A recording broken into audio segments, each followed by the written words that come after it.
And then the Justice Department added another charge. And that was like the final straw, as I remember, Jerry. Correct me if I'm wrong. Yes. And so, well, there are no words. But that's an example of what our Justice Department has done, and the FBI, which is part of the Justice Department. And speaking of the FBI, the man sitting next to me is the former Assistant Attorney General.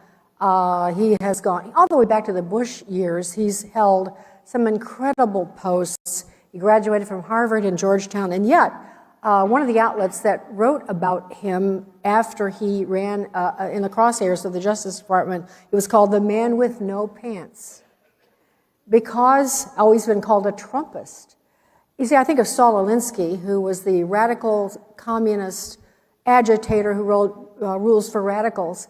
Target and make it personal, said Saul Alinsky. And Jeff, that's what they did to you. Well, as many times as I hear Jerry's story, it always gets to me, so I would just ask everyone in the audience or who's watching to pray for Jerry and her family. And thank you. So Sandy, yes, I mean, they've tried to destroy me, but I'm still standing and I'm going to keep fighting. I had my house raided in June of 2022 by the agents of the Inspector General's office. They were in flak jackets. They had all kinds of weaponry. They had electronic sniffing dogs they brought into my house. Luckily, my family was not there. I don't think that my wife would have taken it well. And they even refused to show me the warrant. I had to have a whole Fourth Amendment argument with them about that. And you're attorney at Justice Department. I was a leader of the Justice Department. There are 7 litigating divisions at Maine Justice. I had charge of 2 at the same time. I was the only assistant attorney general who had that span of authority, and that was a total of 1,400 lawyers and countless support staff. So a mere 18 months later, under the Biden administration, I'm subjected to this indignity, including, not that I want this to be my selling point, that they pulled me out without allowing me to get fully dressed. You even asked them, and they refused to let you do that. That's how disgusting this all is. Yeah, Same but different with Jerry. Obviously, Matthews has a tragic ending, but this is part of the destructive phase. It's to destroy in any way reputations and life.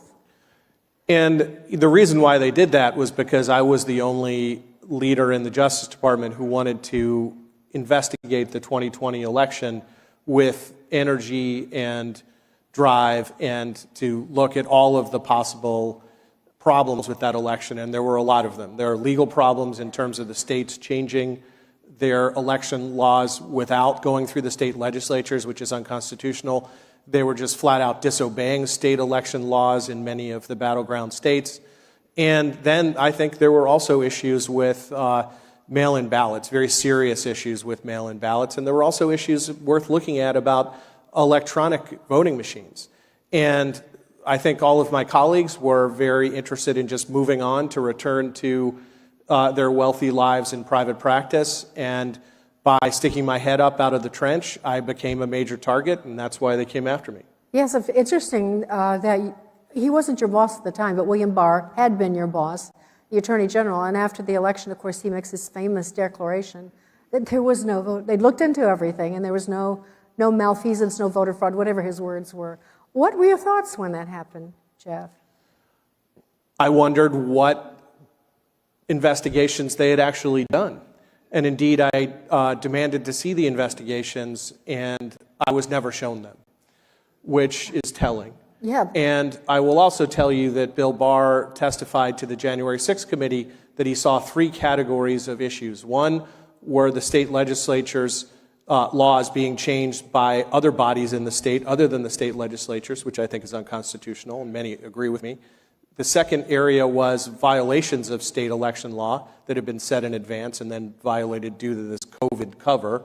And then third were issues of whether, there's some kind of form of ballot stuffing. He said he only looked at the latter. And I can also tell you, what I've seen of public records, the amount of things that were looked at, even in that third category, was very small. So 2 categories entirely ignored. So you presented a letter to President Trump. You asked your superiors at the time if the Justice Department could investigate, and we could declare that we are investigating this. And then you presented a letter to President Trump to the officials in Georgia, because Georgia was particularly notorious, it still is.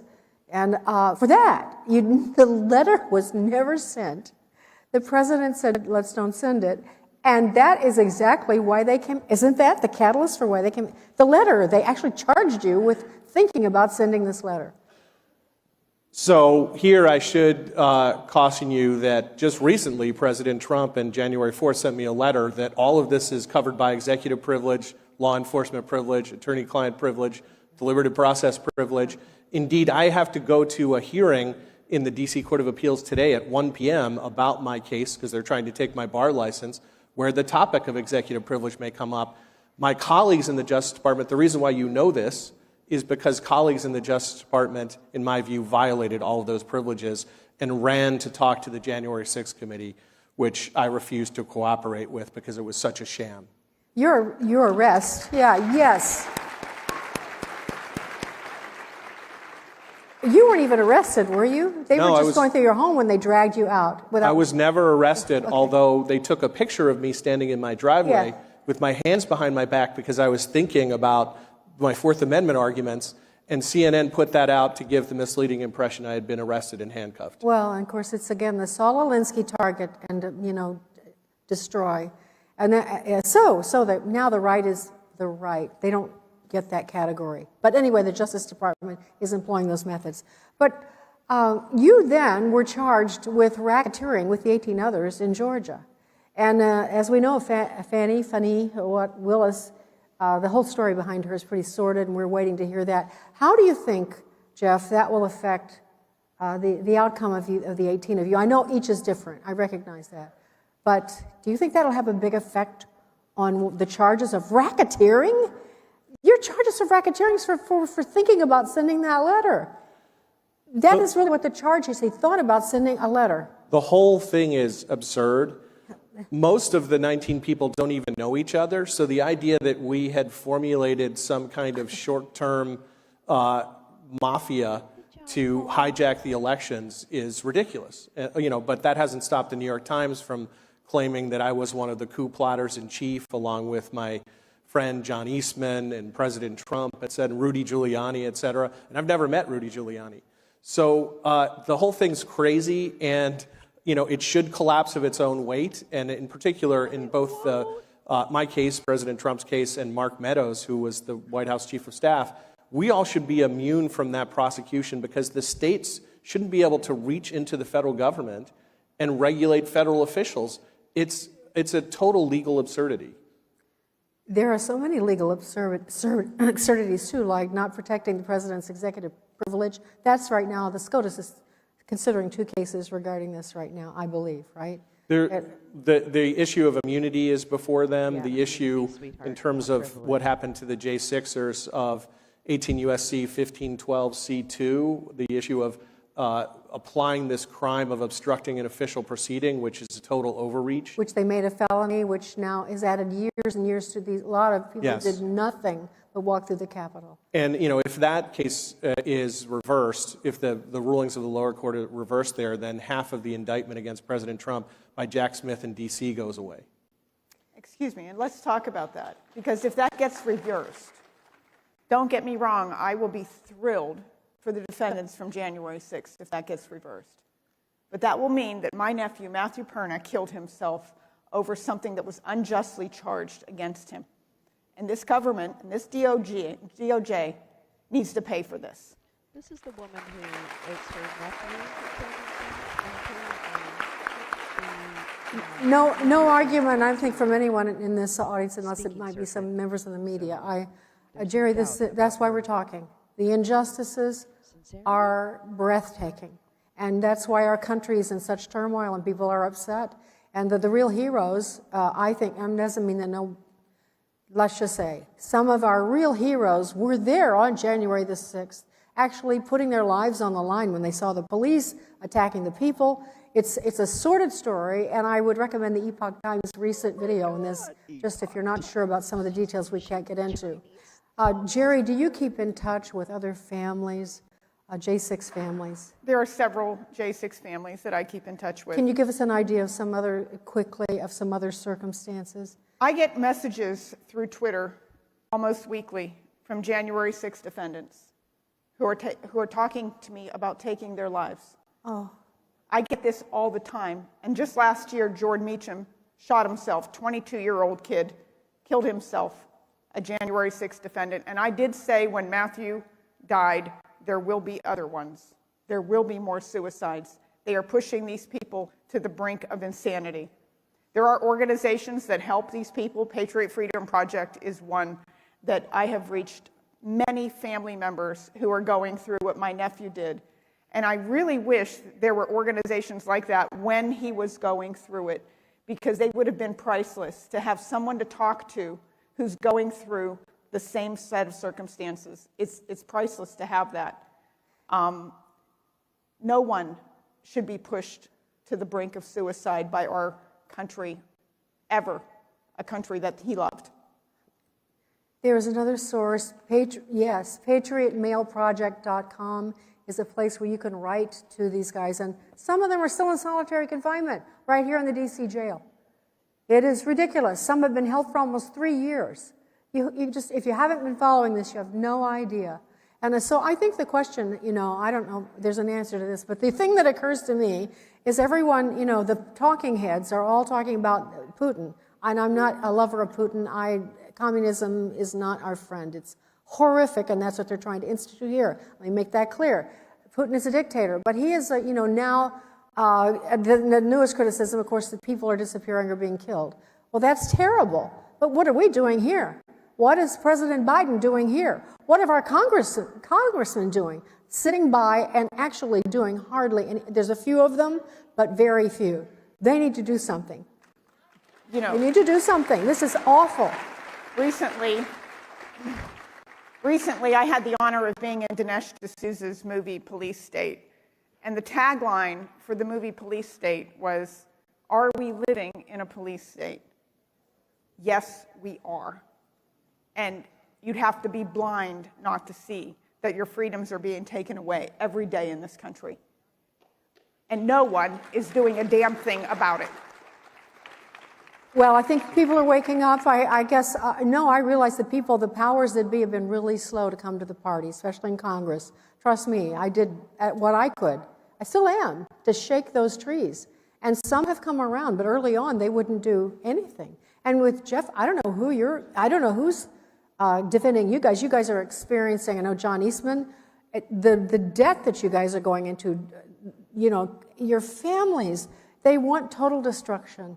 And so this is the path that we're on. I think I would say that the God that we serve, the God of our founding fathers, is a God of justice. And he will, at some point, bring justice, either in this life or the next.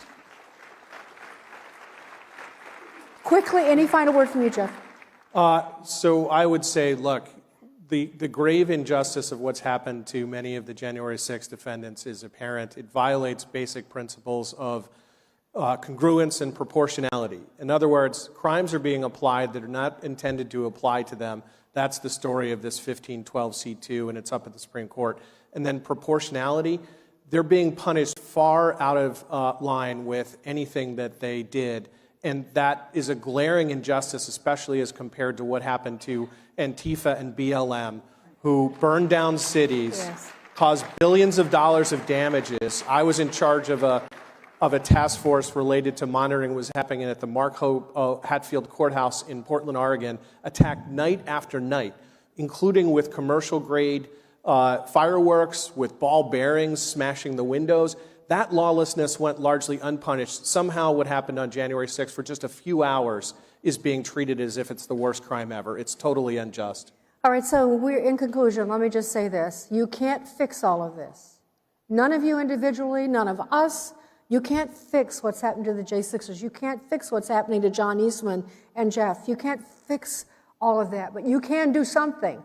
I always say something, do something, speak out. You can pick one thing and you can do it. You can give some money to a cause that is ringing at your heart. You can help. You can call your congressman. Just don't stop doing something. And God willing, with his help and his blessing, will save this union and restore justice. Thank you very much. Thank you.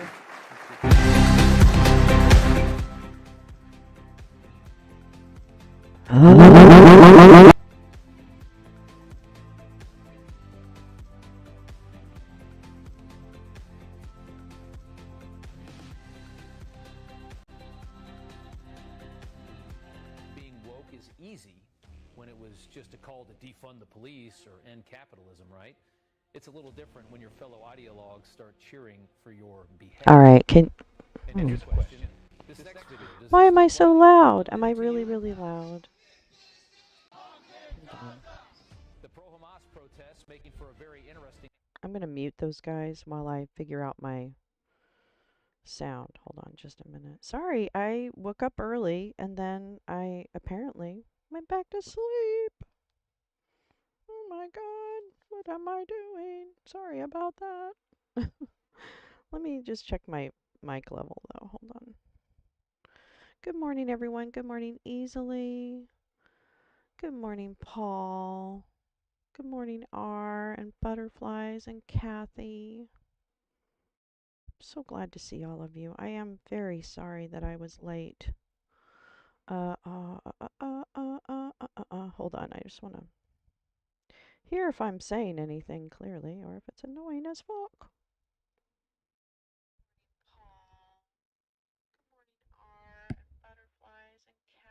Okay, I think that's sounding okay. All right. I just wanted to make sure that, because when I first went on and I heard myself in my monitor, it was horrible. Anyway, good morning. Oh, it's Seb. That's the other one I wanted to see. That's hardcore. All right, I'm kind of at a loss here because Seb Gorka the and prior I panel traded some DMs. stole my thunder. Because really, is there anything more shocking than what you just heard? Seb Gorka. My parents fled communism. My License dad plate was needed actually of the liberated Magnet from a crew. communist I don't even prison. care about those people He anymore. was put there at the age They're of not, 20 with a life they sentence had an because he was a opportunity patriot. to overthrow the government. When you hear these and those stories chuds of didn't do it. political So prisoners fuck in off. America, Fucking hate people who are being kept without a hearing in prison for 2 years, that's fine in Venezuela, but not here. And then to hear that tragic story of Matt Perner, that beautiful young man. Did she tell the story? I don't think Jerry told it here, but she's done it on my radio show, America First, a couple times. When they went from charging him with trespassing because he walked through the velvet ropes, with a few months of a misdemeanor, and then they gave him a new trial date on his mother's death anniversary. Can you think? The DOJ gave him a new hearing on the anniversary of that young man's mother's death.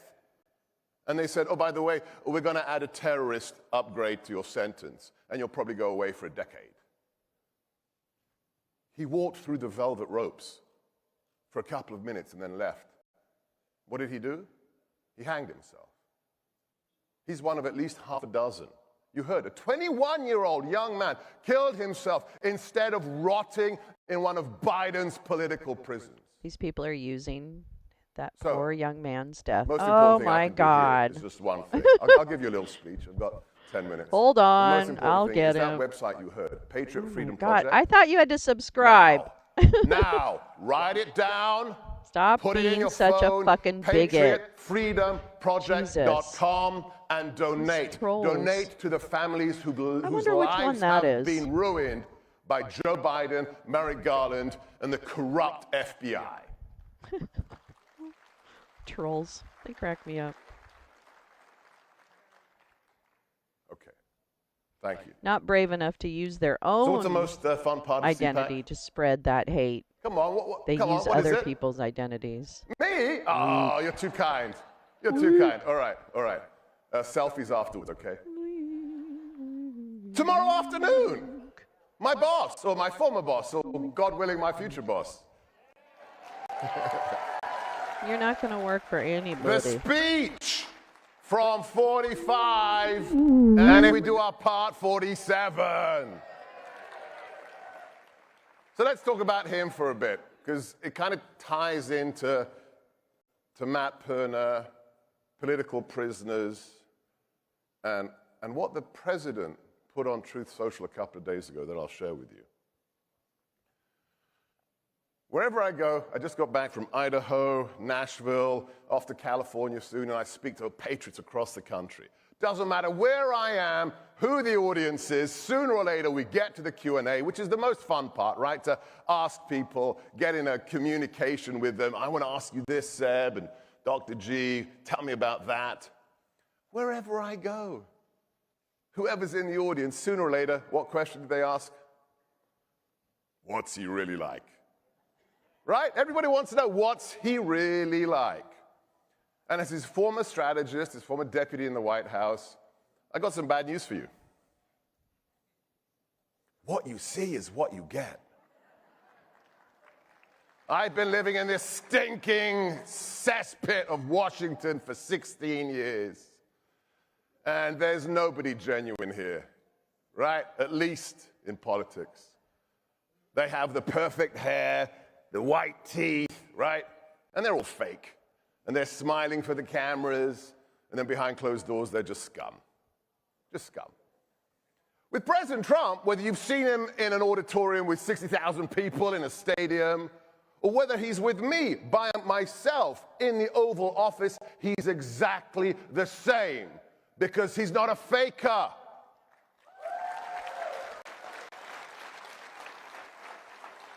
However, let me tell you one story from a guy who worked for him. I got hired by him in 2015, right? I'm OG, right? I'm original gangster.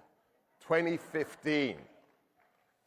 There's a connection between me and Stormy Daniels. Do you know that? I, too, signed an NDA with the Trump Organization. So when he hired me, I thought, can I work for this guy? And we were in Trump Tower, just me, the future president, and Corey, his campaign manager, Corey Lewandowski. And we had this amazing discussion about national security, from the Civil War to ISIS to nuclear weapons, you name it. And halfway through, classic Trump, it's like The Apprentice, like an episode.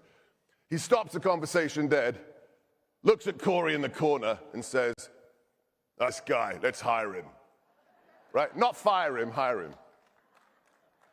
And I decided, yeah, I can work for candidate Trump, because within 30 seconds of meeting him, I knew two things. Just viscerally, like osmosis, I knew. Number one, this man hates political correctness. They're all coming from the fucking... He hates political correctness. Oh, sorry, I did hide them. They're his. And the second thing is... Yours on delay. He loves America. God damn it. He loves America. And so I became part of his transition team working for the great General Flynn, and then I ended up in his White House as his deputy.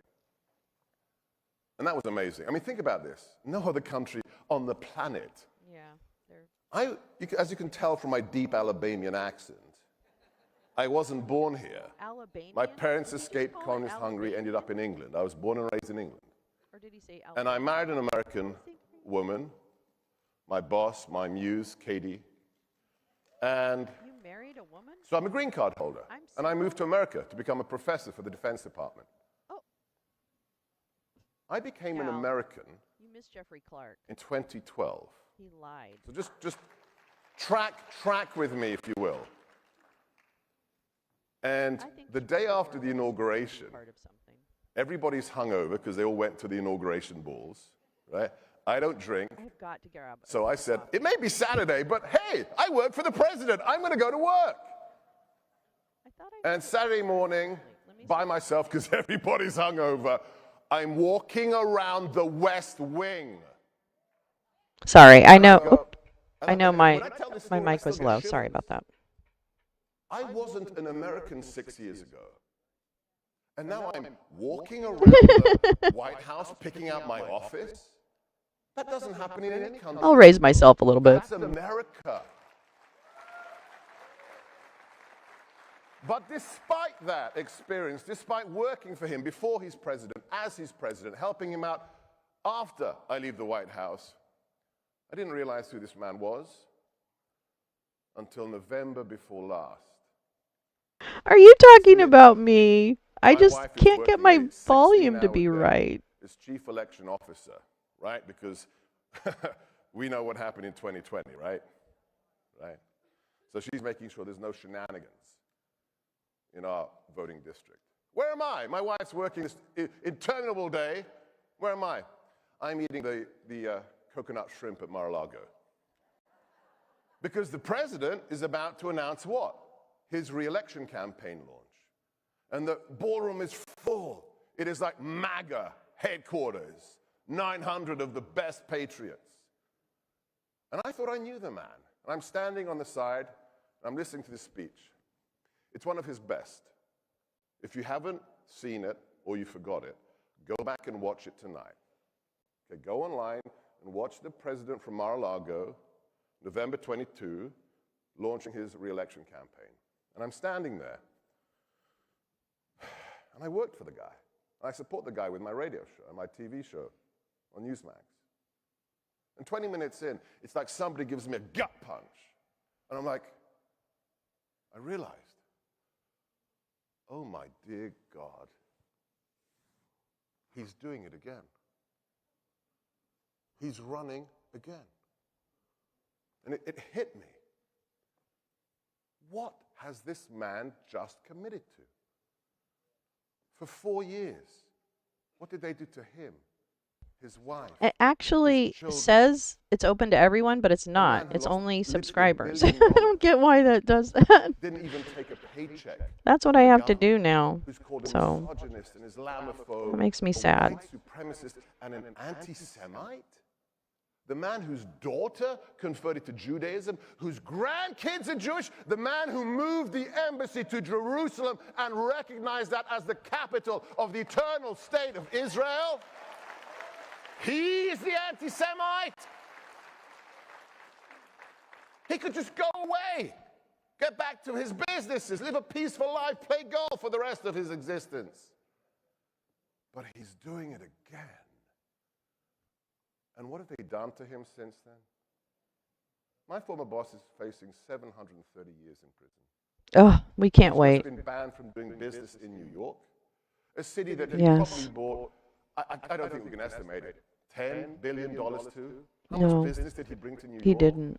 No. The guy who fixed the ice cream, the ice ring, The ice cream? ice skating ring Oh. in Rockefeller Plaza when the city couldn't do it. Oh, for it's years. not. No, it's not Rockefeller Plaza. No, he bought the rink in Central Park.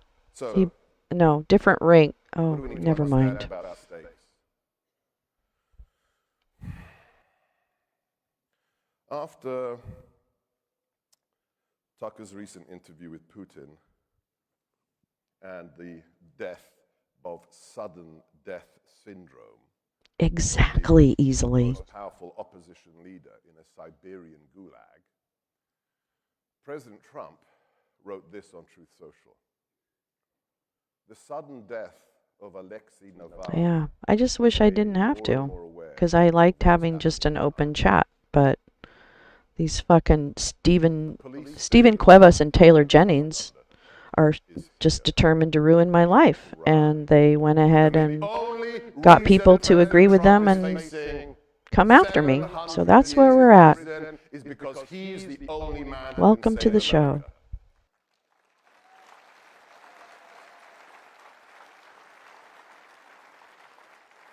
So, like you, That seems like pretty difficult math there, gal. You're giving him a lot of credit. Sorry, that's not enough. And I'm talking to everyone watching on YouTube, Rumble, social media, Yep. on the video posts after this, everybody in this room. It's not enough to be at CPAC. It's not enough to watch my TV show, Newsmax, or listen to my radio show, or if you're not actively working. But I'm telling you, I'm keeping a very, very, very specific diary of all of the things that have happened and what impact it may or did have on me and my pursuit of happiness. So there you go. So lots of us are taking note of what's happening these days. Lots of us. local school board or helping somebody who is. And I'm sorry sock if you names take this can only personally, hide your but identity please for take it so personally. long. If you're not doing any of that, So there's you are that. helping Joe Biden with his creation of the police state. So, the charge Boom. is ahead of us. Oh, yes. 9 months. Good Christians every morning pray to God and should ask themselves, what am I going to do to glorify my Savior today? At the end of the day, you should ask yourself, did I do it? Did I do something to glorify God? Sebastian Gorka blocked Lolo on Twitter after she merely. How am I going to serve my Lord and Savior? I have a great. I have a copy of the DM he sent me. How am I going to save the Republic? And at the end of the day, as you rest your head, Promise Badger, he was once kicked in the head. promo code GORKA, Oh my God. you ask yourself, did I serve Jesus today? Did I do something to save the nation? No, Because I'm it's delighted up when to you us. guys tell me about the sound. One of I our really am, fathers because then I told know. that So nice don't lady even worry about telling me after that. meeting. What do we have, sir? Madam, we have a republic for as long as you can keep it. Gal, God I hope you bless. didn't miss Jeffrey Clark. If you missed Jeffrey Clark, I'm gonna be real sad because the guy fucking just admitted everything that he thinks about the election, and he's still claiming that he's got, some kind of inside knowledge or that Bill Barr. Wait, what did he say? He said that Bill Barr wants. Bill Barr only looked into the one aspect of voter fraud and didn't look into the other aspects of voter fraud and just immediately dismissed them. So really, he's still the boy. He's the boy who believes. I know. I don't know if you can rewind back, but I did get the best part of Jeffrey Clark. I know. Siegfried, I was late. So, yeah, I feel like, you know what? I'm going to try and find Jeffrey Clark's piece again. Hold on just a minute. Let me just see. I don't think they let me run back. Hold on. With me, because Ooh, this sums it up. I think they do. Oh my God, they might let me run back. Oh, it's because it's RSBN. Oh, thank you, RSBN, you fucking idiots. I fucking love you. Because CPACs did not let me. Oh my God, we can watch it again. Oh my God, we can watch it again. I'm so happy. Okay, hold on. Night, the election night, in my whole life. I've never seen.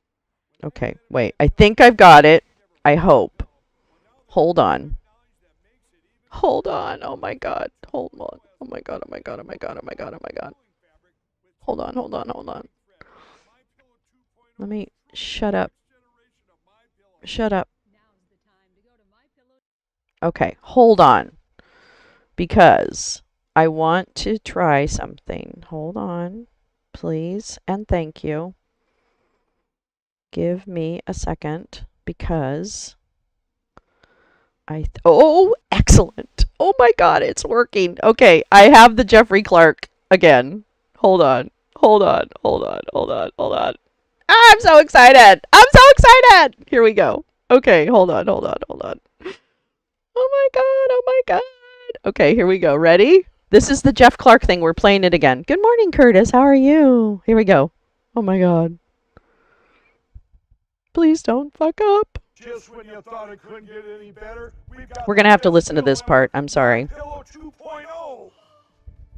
When I invented my pillow, it had everything you'd ever want in a pillow. Well, now there's new technology that makes it even better. My Pillow 2.0 has my patented fill combined with a cooling fabric with temperature regulating thread. My Pillow 2.0 is truly the next generation of My Pillow. Now's the time to go to Hi, mypillow.com Curtis. or call the And number on your we're screen. gonna. Okay, we're Use the watching. promo This code is a to save replay. 20% I suppose on I your should do that. MyPillow 2.0. Not only that, for a limited time, Let your me go ahead and entire put order ships something on there. absolutely free. You're sleeping even better. And cooler, too. And you're looking good. Feeling good. I knew it was. Feeling good. the dust up. Please welcome the aunt of Matthew. Okay, here we go. Jerry Perna, Director of Litigation, Center for Renewing America, Jeffrey Clark, and your moderator, Echo? host of Sandy Rios.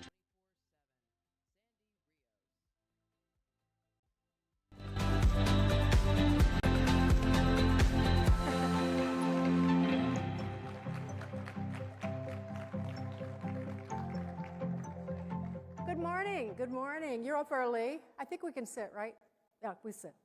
I'm a radio host, so I always have to have notes. So sorry. I said my security blanket. But I was thinking, as I was preparing for this, when I was growing up, one of my favorite weekly shows, this will tell you how old I am, was Superman, the old Superman. And it always would start with, look up in the sky. It's a bird. It's a plane. No, it's Superman. Then it goes on to explain that he comes as a mild-mannered newspaper reporter, really champion. He's disguised as that, but he's come to seek truth, justice, and the American way. Well, that's the way some of us grew up. We actually understood that. Justice for all people, blind justice, truth, justice, and the American way. Well, I have to say that on January the 6th of 2021, we saw something we had never seen in this country. We saw the beginnings, we had no idea, but it was the beginnings of the perversion of justice. We saw the arm of justice, the FBI. We saw all the tentacles of the Justice Department, the thousands of employees there turn their wrath on regular American people. And then we saw them turn their wrath on people who were associated with the person that actually they were after, and that was the President of the United States, Donald Trump. They wanted him destroyed, and in order to destroy him, they've tried to destroy Americans and people that love America. It's so twisted and bizarre. It really is what they call a color revolution in our country. We're going to talk about two different phases here this morning. One of those, well, I just want to give you some stats. Julie Kelly spoke yesterday. Don't you love Julie? I know, what would we do without her exposing, that she's a great journalist, and they're few and far between. 1,350 people have been charged. This is according to Joe Biden, because he was bragging about it. 900 of those people at J6, there was a few million that went to support the president, and they were concerned about how the election was conducted. We all saw it during the count that night, the election night. In my whole life, I've never seen the counting shut down. I know. That took place. We knew something was wrong. Lots of people, like you and me, went to say, we've got to do something. I want to see that. And of those people that went, 900 now, were not only arrested, but they pled guilty. Many of them were forced to do that, by the way, re-educated, and convicted. And they are now serving a combined 840 years in prison. And as I heard Joe Biden say, an HORE? I'm a HORE? I don't get that. I want to turn first to Jerry Perna, who's to my far left. Jerry's nephew Matthew was one of those people at the Capitol. And just one young man out of millions, age 37. And I would just say that shortly after, maybe 2 years later, Jerry can make this clearer, Matthew committed suicide. I want to talk about him today because I want you to know who he was. He's an example of the kind of nefarious, the results of the power grab by the elites in this country, the deep state. It's cost real lives. So, Jerry, you were Matthew's aunt, and thank you so much for joining us. Good morning, Crazy I Ivan. always like it when you tell us about Matthew, because they all become demonized. They're all, we see the videos and they're angry and they're waving things, and we don't think of them as individuals. So what was Matthew doing? What was his life like before that day? Matthew was extraordinary. He had traveled the world. He had a love for people of all races, religions, creeds, anything. He loved old people. He loved talking to old people. He always said how much you can learn from talking to your elders. He was a respectful person who believed in our country. He loved our country. And he went to January 6th because he thought he was going to be part of a historical moment. And instead, it was a day that ruined his life and so many others as well. Just as I recall, because you and I have discussed this before. You are. Wonderful interview. You are a whore. Talked Without about an his H. education. Or without He a was highly W. skilled. He wasn't, Penn State, something like that. Tell him about that. Matthew graduated from Penn State and Penn State University toward the top of his class. And he went on to teach English in other Really? countries. The He went to top of Thailand, Penn South State Korea, and class? he taught English to school children. He read constantly. They're using him. often 2 or They're 3 using books his death. at a time. He was reading. Gal, He it's was forever with disgusting. a book in his hand. He was highly intelligent. He wasn't the epitome of what they're making out the January 6ers to be, a bunch of hillbilly, MAGA-loving idiots, the way the media portrays them. He was very intelligent, and this world lost when he died. So, Jerry, people, of course, want to know, they always ask and want to know and deserve to know, what did Matthew do, for heaven's sake? What did he do in that Capitol? Matthew walked through the Capitol with a cell phone in his hand, recording. And recently, Speaker Johnson released a smidgen of the surveillance tapes that showed Matthew walking, just like he said he did, calmly through the Capitol, passing by 6 Capitol police officers, and even giving them a little raise of his fist in solidarity and support. That's what he did. And he was criminalized for it. Yes. Oh, I hate her haircut. I'm sorry. The FBI did after he turned himself in. Matthew turned himself in the morning he found out he was on their website.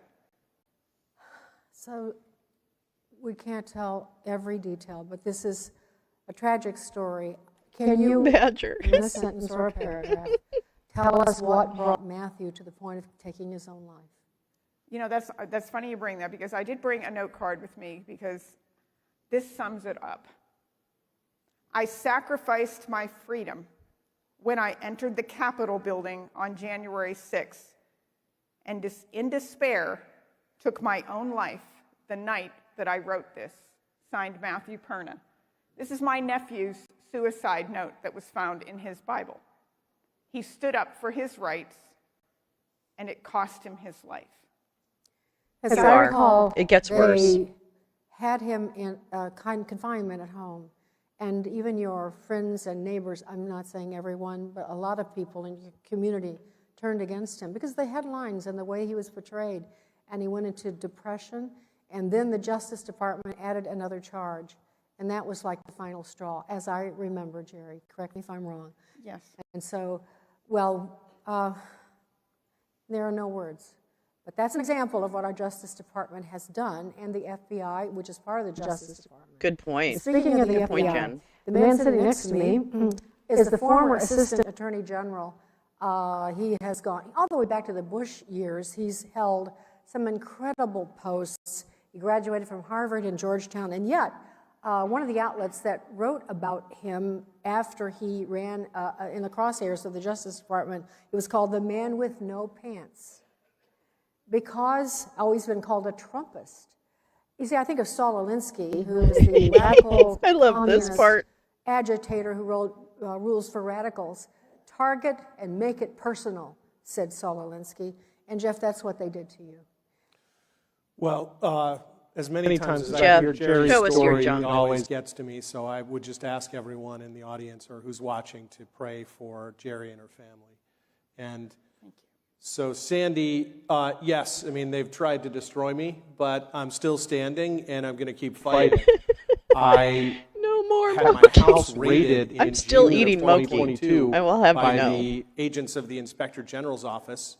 They were in flak jackets. They had all kinds of weaponry.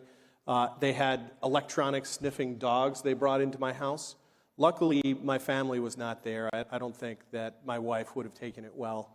And they even refused to show me the warrant. I had to have a whole He's Fourth married Amendment argument and with I'm them single. about that. Come on now. And What is You're this a attorney joke? at Justice Department. I was a leader of the Justice Department. I had there are 7 litigating divisions at Maine Justice. I had charge of 2 at the same time. I was the only assistant attorney Tanning general booth accident, who had Kathy. that span of Don't authority, bring it up. and that was a total of 1,400 lawyers and countless support staff. So a mere 18 months later, under the Biden administration, I'm subjected to this indignity. Excellent including, updates from Gal on that Sandy I Rios, wanted who's to, the be moderator, my selling who's point, a that they pulled me out without allowing me to get fully white dressed. You can ask them, supremacist. they refuse to let you do that. That is just Nar that's how Christian. disgusting this all is. Yeah, I Same mean, but different with Jerry. Obviously, Matthews has a tragic ending, but this is part of the destructive for it, phase Badger. that's to destroy in any way reputations and life.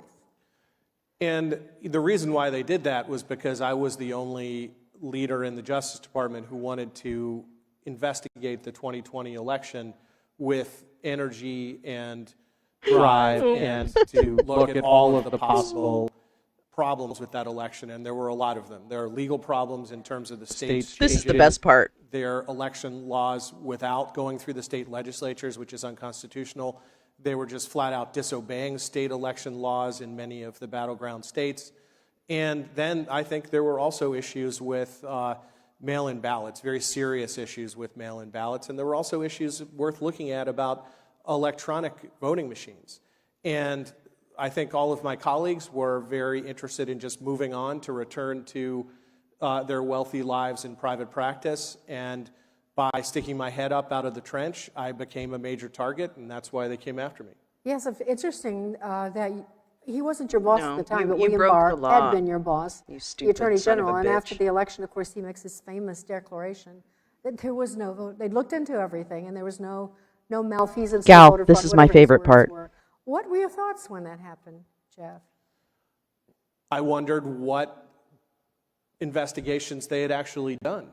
And indeed, I demanded to see the investigations, and I was never shown them, which is telling. Yeah. And I will also tell you that Bill Barr testified Because they didn't to the January exist. 6th committee that he saw 3 categories of issues. One were the state legislatures' laws being changed by other bodies in the state other than the state legislatures, which I think is unconstitutional, and many agree with me. The second area was violations of state election law that had been set in advance and then violated due to this COVID cover. And then third were issues of whether, there's some kind of form of ballot stuffing. He said he only looked at the latter. And I can also tell you, what I've seen of public records, the amount of things that were looked at, even in that third category, was very small. So 2 categories entirely ignored. So I want to, you presented a letter to President Trump. You asked your superiors at the time if the Justice Department could investigate, and we could declare that we are investigating this. And then you presented a letter to President Trump to the officials in Georgia, because Georgia was particularly notorious. It still is. And for that, the letter was never sent. The president said, let's don't send it. And that is exactly why they came. Isn't that the catalyst for why they came? The letter president that they said, actually "Don't charged send you it"? with thinking about sending this letter. The president said, "Don't send it." So here I should caution you that just recently, President Trump on January 4th sent me a letter that all of this is covered by executive privilege, Gal. law enforcement privilege, attorney-client privilege, deliberative He's process claiming privilege. Indeed, I have to go to a hearing in the D.C. Court of Appeals today at 1 p.m. about my case, because they're trying to take my bar license, where the topic of executive privilege may come up. My colleagues in the Justice Department, the reason why you know this is because colleagues in the Justice Department, in my view, violated all of those privileges and ran to talk to the January 6th committee, which I refused to cooperate with because it was such a sham. Your arrest, yes. You weren't even arrested, were you? They No, were I just was- going through your home when they dragged you out. I was never arrested, although they took a picture of me standing in my driveway Yeah. with my hands behind my back because I was thinking about my Fourth Amendment arguments, and CNN put that out to give the misleading Get impression that. I had been arrested and handcuffed. Well, and of course, it's He only had his all hands behind his and, seat, you know, his back. destroy. He wasn't even And that- handcuffed so- when so that picture now was the right is taken. the right. They don't get that category. But anyway, the Justice Department is employing those methods. But you then were charged with racketeering with the 18 others in Georgia. And as we know, Fannie Willis The whole story behind her is pretty sordid, and we're waiting to hear that. How do you think, Jeff, that will affect the outcome of the 18 of you? I know each is different. I recognize that. But do you think that'll have a big effect on the charges of racketeering? Your charges of racketeering is for thinking about sending that letter. That is really what the charge is. He thought about sending a letter. The whole thing is absurd.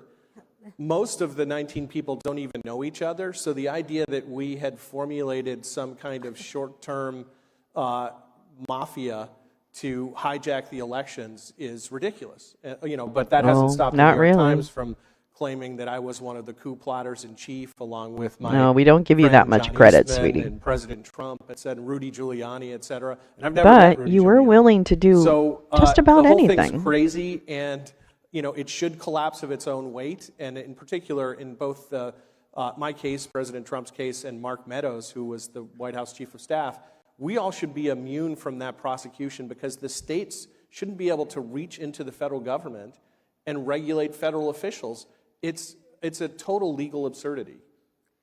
There are so many legal absurdities. I think you win. Too, like not protecting the president's executive privilege. That's right now. The SCOTUS is considering 2 cases regarding this right now, I believe, right? No, they're not, The issue Sandy. of immunity is before them. The issue in terms of what happened to the J6ers of 18 U.S.C. 1512 C2, the issue of applying this crime of obstructing an official proceeding, which is a total overreach. Which they made a felony, which now is added years and years to a lot of people Yes. who did nothing. Right? Walk through You'd the be path. covering your And, junk. if that case is reversed, if the rulings of the lower court are reversed there, then half of the indictment against President Trump by Jack Smith in D.C. goes away.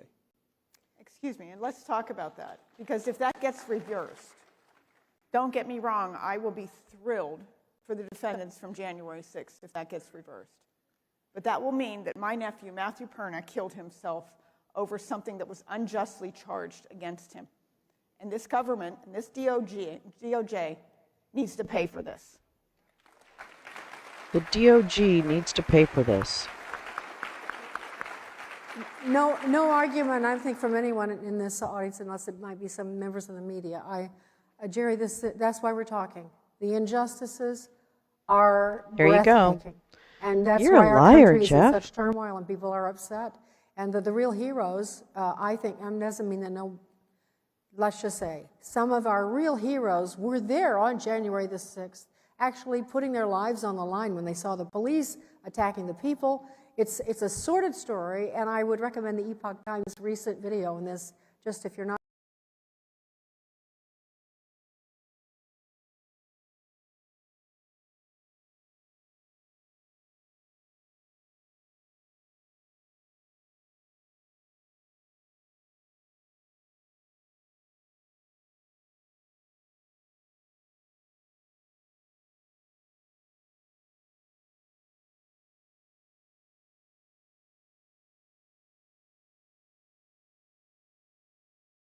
So, yeah, that was Jeffrey Clark from earlier this morning. Line. Yeah, of course, she's promoting Epoch Times. All right, let me get us back. Sorry about this. I was like a little all over. What is that? Is that where? I need that. Is that? Yeah. Oh, no, that's that. Okay. I don't want that. I don't want that. I want something else. Oh, I know what I want. Yeah, he basically just lied.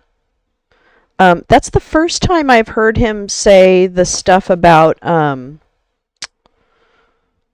the fact that he's claiming he didn't get a briefing. Gal has the receipt that he did. So that's the first time I've heard him say some of those things.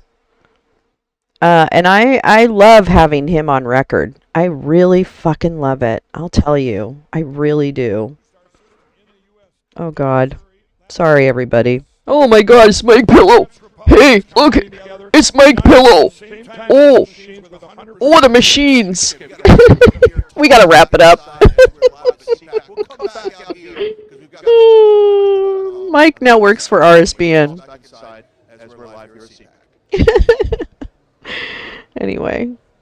Scott Perry was persistent. Scott Perry. Okay, we're gonna do that. Hi, Lee. How are you? People were attacking the police. Yeah, exactly. Easily. It was so ridiculous. Scott Perry was persistent in his attempts to get DOJ to install Jeffrey Clark and get them to help teams working on the fraudulent electors plot. Yeah, I mean, come on now. I think that Jeffrey Clark, I don't recall, I think he did work with Bush, right? I think he did. Is Epoch Times Falun Gong or is it the CCP, Jim? I'm not sure if Epoch Times is Falun Gong, but I know what you're saying. I feel like Falun Gong is another publication, but I could be wrong.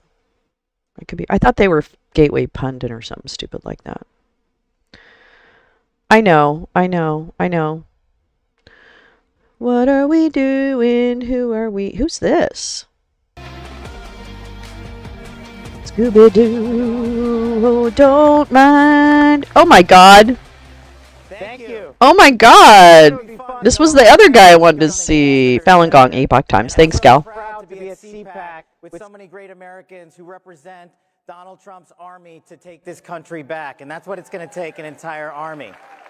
And we all have a job to do. We have the benefit. We're blessed by God to have Donald Trump be our juggernaut of justice, to be our leader, to be our continued warrior in the arena.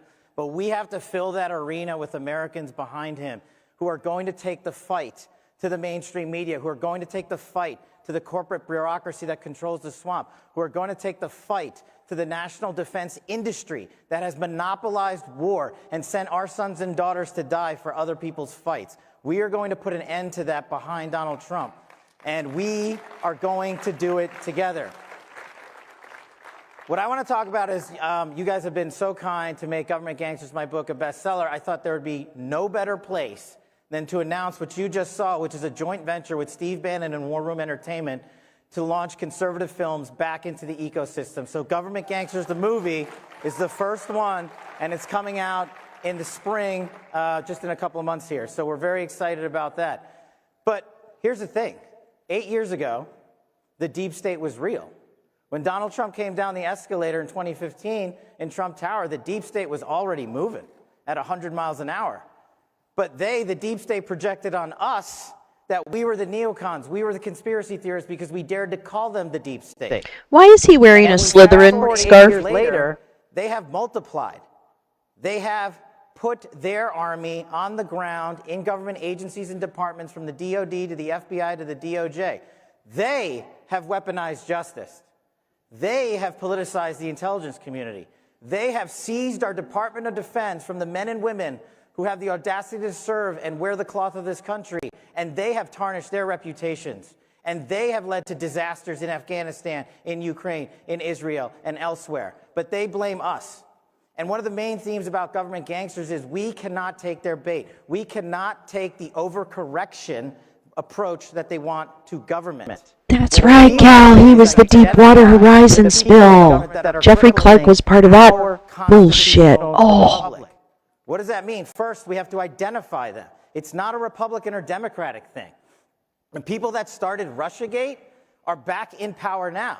If you think, and the following took me 2 years to prove with Devin Nunes in the House Intel Committee, that a political party in the United States of America could go overseas and buy fake intelligence and hijack the FBI and go to a federal secret court and lie to a judge just to surveil their political opponent.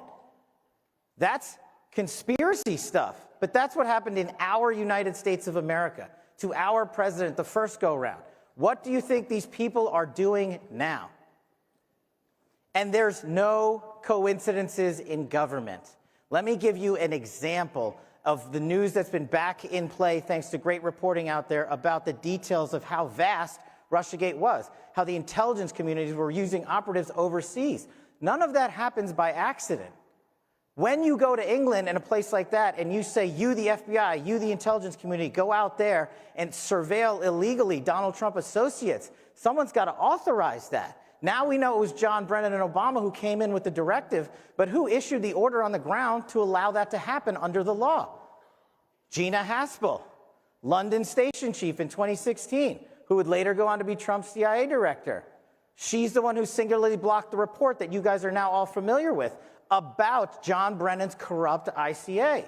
That report still sits in a SCIF at the CIA under lock and key because she blocked Donald Trump's release of that report so you guys could see the corruption of their ways. The fight's not over.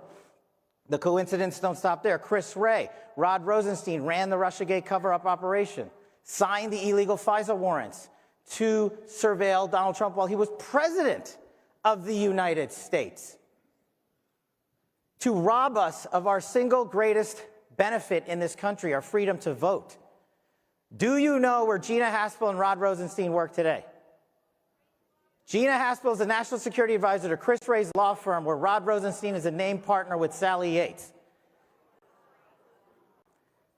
Since they left the Trump administration, do you think it's a coincidence that the architects of Russiagate, the greatest conspiracy ever perpetrated against the American people, are all making tens of millions of dollars together at a white shoe law firm in the United States of America?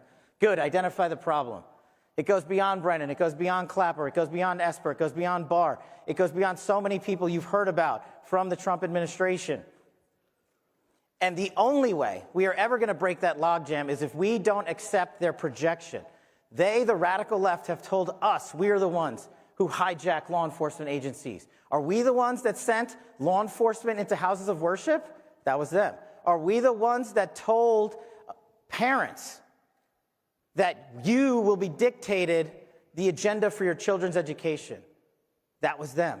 But they did it in the name of America, and apparently since they have the mainstream media, they're getting away with it. And here's the kicker about the media. They serve an invaluable purpose in our constitutional republic until they fail us, which a large portion of them have.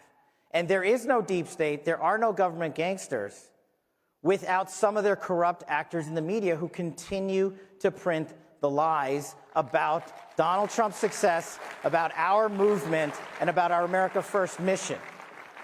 And so what I started the conversation with is up to us. We've got the greatest leader we could have ever asked for, but he's going to need some help from us. And so what do we do? What do you do in the next 240 some odd days till the next election?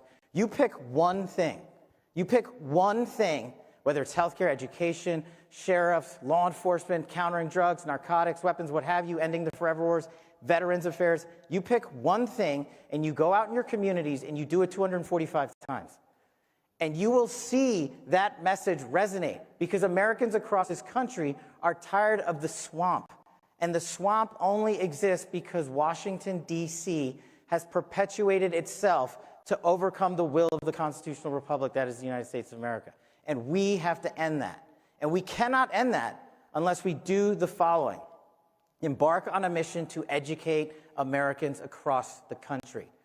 Now is not the I told you so moment. Now is not the time to go to America and say, we were right about Russiagate, we were right about Jan 6, we were right about the 51 Intel letter, we were right about Joe's classified documents case, we were right about President Trump's classified documents case and the two-tier system of justice. We were right because we dared to put the truth out. We were right because we were fighting for this country and our future generation with facts. And that's what we have to arm the American people with every single day. And there isn't anyone in this room or watching that can't effectuate that change with the amount of great social media platforms and media that we have here, like Real America's Voice and everybody else that's willing to take that fight out there. It's imperative that you join the mission. We will follow Donald Trump's tremendous leadership, but we are going to need Morning, Wobsden. Sorry, I missed you. Across this very country to make sure our message is received. Because here's the thing. 2016 is when Russiagate happened. We're in 2024. There's like 40% of this country that still think Donald Trump's a Russian asset because they believe the lies of the mainstream media. And who in the media is again starting to circulate that lie that somehow Donald Trump is still a Russian asset when we now know definitively the Russians preferred Hillary Clinton to win that 2016 election? How is that truth still buried? Because people like Hillary Clinton go back out there into the media and inject their fake narrative to try to seize you of your right to vote. So the main thing I'm here to talk to you about today is we have to join together in whatever way you want, in whatever mission set you desire is most important to you, and do the following. Put the mission first. That is the single most important thing that we can do to help Donald Trump on his mission that he is on to help rescue our country. And when we wake up in November, it is not going to be just hope that pushes us across the finish line. We are going to look back together and say, we helped destroy the two-tier system of justice that is targeting Americans illegally. We helped destroy and identify an intelligence community that has gone rogue to seize our right to vote with their lies and fake disinformation campaigns. And we collectively joined forces to take on the most powerful enemy that the United States has ever seen. And no, it's not Washington, D.C., it's the mainstream media. And these people out there in the fake news. That is our mission. I will be with you on the road every single day, following Donald Trump's great leadership. But if you want the following to occur, then we got to go big on Trump. Do you want a secure border? Do you want to end CCP fentanyl? Do you want to stop the forever wars? Do you want to shut down the narco traffickers? Do you want to end human trafficking? Do you want to put our soldiers first and take care of our veterans and make sure our schools are free? Do you want to secure our communities? Do you want a constitutional republic to live in? Or do you want to be dictated to by the lunatics of the mainstream media and the radical left? The choice is yours. I'm going on a government gangsters manhunt. Who's coming with me?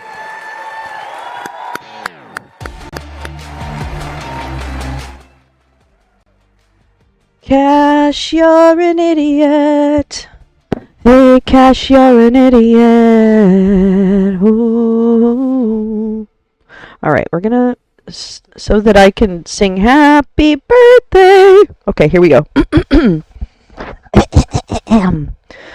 Happy birthday to you. Happy birthday to you. Happy birthday, dearest gal. Happy birthday to you. And many more. Oh, happy birthday, gal. I love ya. I love you, buddy. Crazy Ivan, have a good appointment. I hope everything goes well. Da da da da ba ba. Ooh. Jim, happy birthday to your son. Congratulations. Ivan Raglan is wishing Gal a happy birthday. Bon anniversaire. Oh, hi, Scott. How are you? Thanks for stepping in. Do do do do do. Oh, Gal, stop. You're not supposed to give presents on your birthday. Thank you. That's so sweet of you. But really, please. Oh, my goodness. Let me get this chat refreshed. You're so sweet. Oh, Gal. Thank you. Buddy. My buddy. You never have to give me any gifts. You're supposed to get the gifts. What's your I don't think this probably is too much information and I don't want to data scrape, but do you have a favorite kind of cake? Like I'm not a real cake. I guess I am a cake person. Lee, not many. Not many. Not many. Yeah. But yeah, yeah, Gal, are you a cake girl?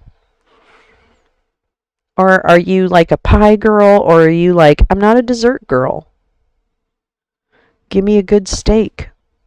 All the gifts. All the gifts. Oh, well, happy birthday, my love. Happy birthday, Cambridge Lolo Litica. That's right. Data scraping. Well, that's true. Okay, this is actually, you've brought up the really good point. Any cake is better than no cake. Pie sop. Oh, yeah, you're into pie sops. I forgot. Data scraping the cake plate. See, it all links together. Do you get it? Do you get it? Do you get it? Data scraping pie sops. Data cake plate scraping pie sops. Wait, I gotta write that down. Data. Oh no, I'm in. Sorry, I'm in all caps for some odd reason. Data, cake, scrape. No, cake plate, scrape, pie sop. LOL. Okay, I did it. There it is. Sorry about the big crown. I don't know how to fucking get rid of it. I don't want to deal with it. Cake with pudding, like a Boston cream pie operation? Is that what we're talking? Okay, cheesecake. I understand. Scott's a pie guy. A pie guy. A pie guy. Oh, your son was 3 weeks late. Lemon pie. Oh, I love a lemon tart. Ice cream cake. I love ice cream cake easily.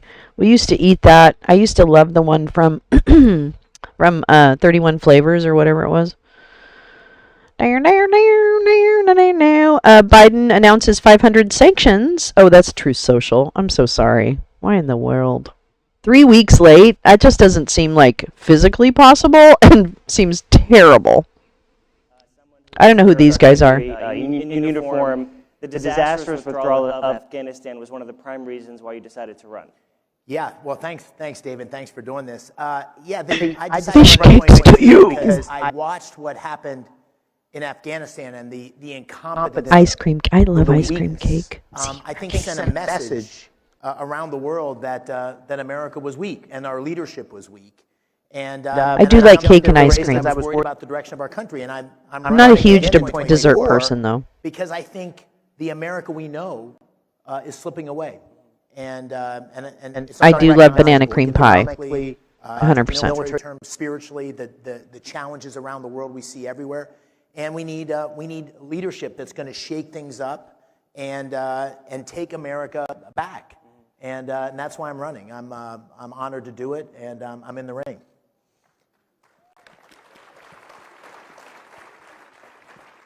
One of the biggest and most disastrous policies of the Biden administration is facilitating the open borders.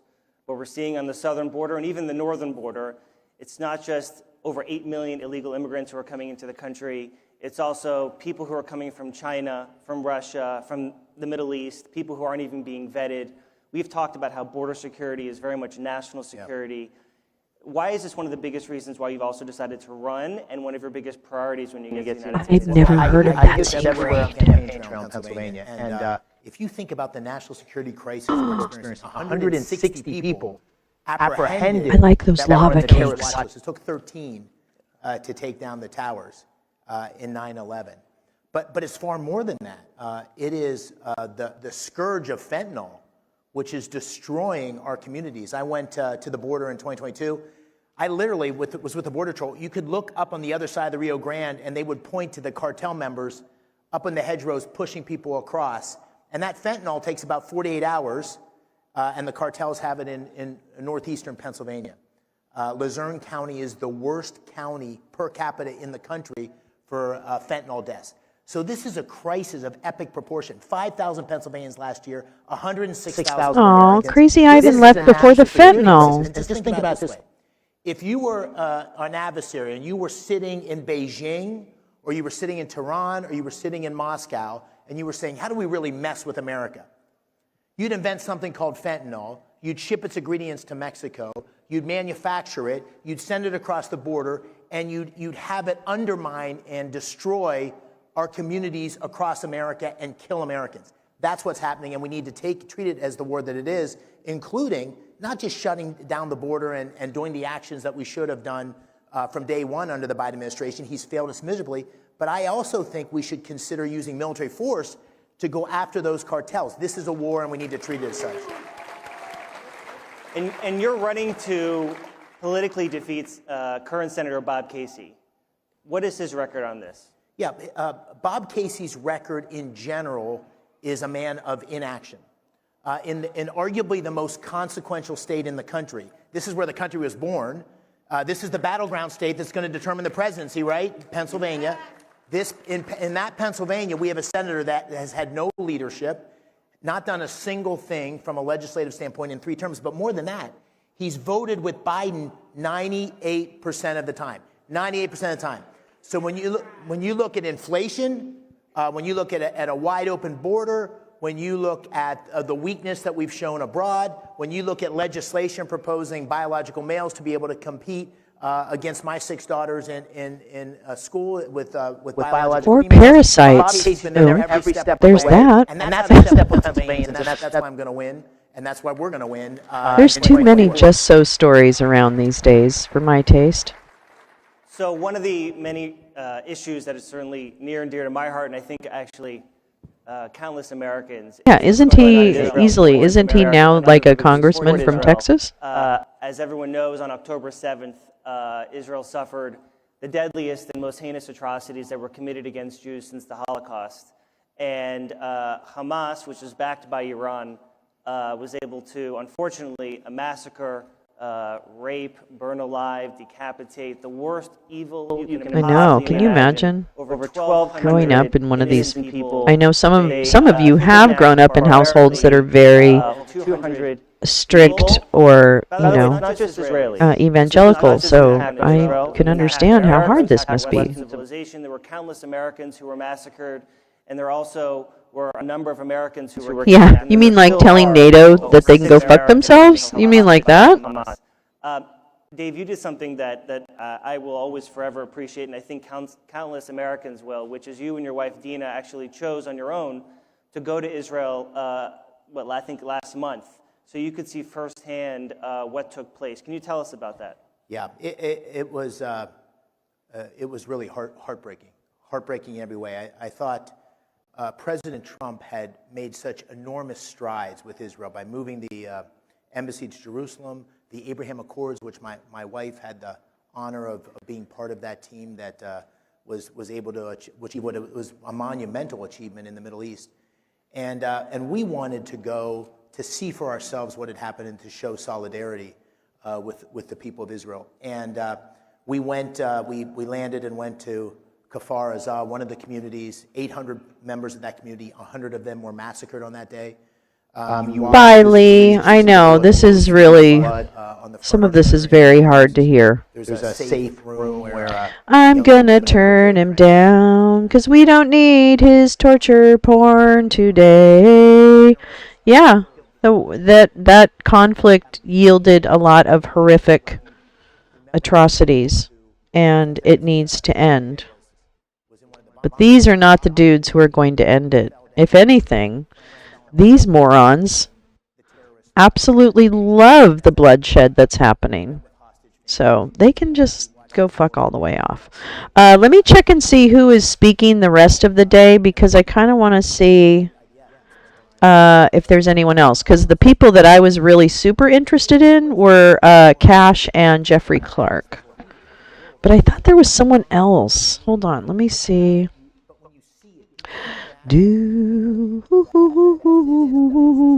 What you're missing right now by not being able to hear them very well is absolutely nothing. Deep.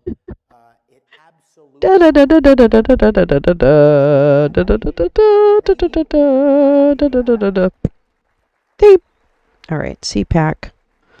Come on, let's go. I want to hear this. Support Israel. That's their message. Their message is I don't know if I don't know. I don't believe anything that these people say. All right, sorry. Let me see. Gosh dang it. Can you give me the agenda? This is the worst. Can I just tell you how bad the CPAC fucking website is? Jesus Christ on a cracker. Let's see. Okay, Friday. Here we go. Full agenda. Thank you. All right, so... Oh. Interesting. Did we miss Simone Gold? Or did we just like... Oh, we did. We missed Simone Gold. God, I'm really good. I'm really good. Oh, this is David Milstein. Okay, and Dave McCormick. Okay. And then let's see who comes up next. Oh, no, we're not doing that. Nope. Nope. Kind of want to do the... Oh, I kind of want to do the Mike Davis one. There's a lot of press reports, as everyone knows very Oh, yeah, okay. All right. So here's what I'm going to do. 10:30. So that's 7. Oh, wait. So that's not very far away. 10 to 10:20. Okay. All right. Okay. All right. I got it. All right. Okay. So here's what's happening, folks. Just so you know. The next session after this is a 10-minute session on Japan. So it will. I'll probably just. I think I'm going to put on a campfire for that one, actually.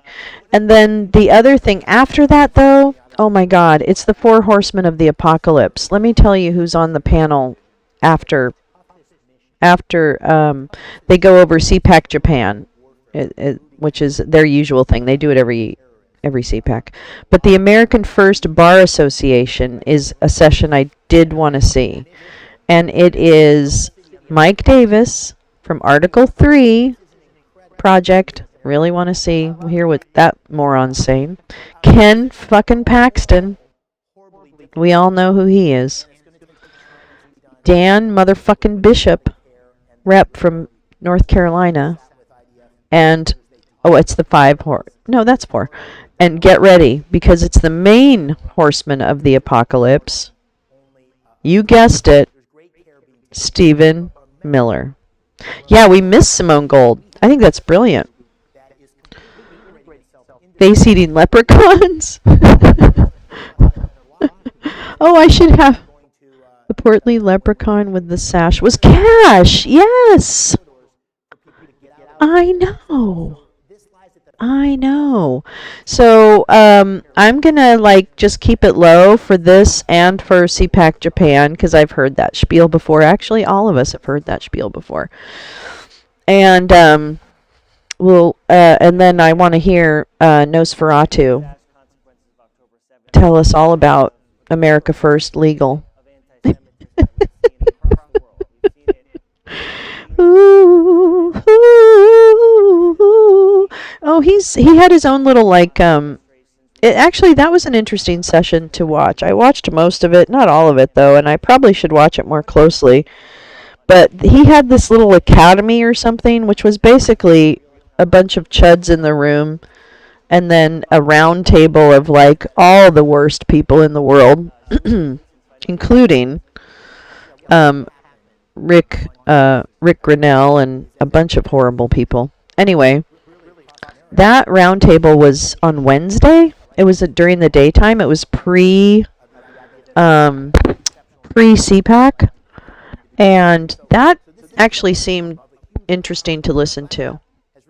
Just to kind of get inside brains, That's all. That's the only exercise, is to understand what they think their public-facing message should be. So that's what's interesting to me. But yeah, Badger, this will be one in daylight with wooden stakes.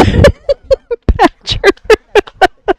That is the winner. My gosh, we have a lot of winning comments this session. I'm going to be honest with you. You guys are a little bit on fire. New. Cassidy Hutchinson's attorney is pushing back on Tony Bobulinski, testifying that she's a liar over her claim that she witnessed Mark Meadows hand a masked Bobulinski a paper or small envelope. Hutchinson's attorney provided a photo of the alleged encounter, which shows the pair meeting between SUVs at a Trump rally and Bobulinski wearing a hat and a black mask. What the actual motherfucking what? What? Hold on. Okay, I'm gonna actually just turn the what in motherfucking what now? Okay, I have to silence you, sir. You have to get out of my fucking ear. Hold on. Hold on, everybody. Let me go to this. Oh my fucking God. Okay, wait a minute. Okay, wait. Okay, is that? Is that, okay, properties. I want to capture. Ladies. Ladies. Okay, I'm sorry. Okay, sorry. Let me get the hat out of the way. Let me get the props out of the way. Let me just put there for a minute, okay? All right, hold on. I've got to move over here, and then I can move over here. Okay, holy shit. New. This is Will Staken. Link provided by Gal. Cassidy Hutchinson's attorney is pushing back. A photo. Oh, we're gonna full screen that, baby. Can you guys see it? Hold on, let me see what you see. Oh God, Mom, get out of the way. We're trying to look at some evidence here. It's falling all apart. Oh, I'm so sorry, Siegfried. I knew it was, but I didn't know it was. I'm so sorry. Thank you. Did I say Seacock? I could have. I could have. My mic is way too loud. Oh, I'm so sorry. I know I can't tell what's actually happening. I never did read. I didn't get through Cassidy's childhood when it came to. I know. I'm sorry. I'm so sorry. Sorry. I'm gonna slow down until you guys until you catch up with. But, oh my God.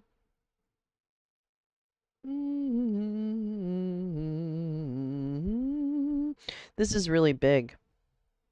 This is big. Big, big, big, big, big, big, big. Big. Big. I know, I am. You're right, Siegfried. I'm gonna have to mark it and lock the volume. And it's, well, actually, is the volume and quality good now? Because I think I can lock my volume. Perhaps Mr. Bobolinsky's memory is impaired about the meeting, and a picture would help refresh his recollection. Oh my frickin' God. Oh my frickin' God.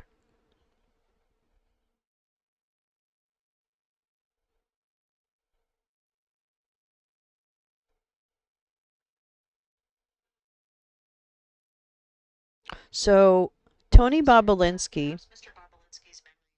Oops, sorry. Blah! Shut up. Shut up. Okay, good. I'm gonna lock it. Lock it. It's locked. That volume is locked. Okay, great. So Tony Bobolinsky, Jesse Banal. Oh my God. Jesse Banal, is that the only lawyer in Magaland left? So listen, Tony Bobolinsky came out when the laptop story came out and said that he was friends and business partners with Hunter and that Joe was heavily involved and, blah, blah, blah, blah, blah. So Tony Bobolinsky basically seemed to be like a key witness in the fact that Hunter Biden and his dad were, running a big scam, right? So the thing about it is Tony Bobolinsky fell off the face of the earth in like 2022 and nobody ever heard from him again.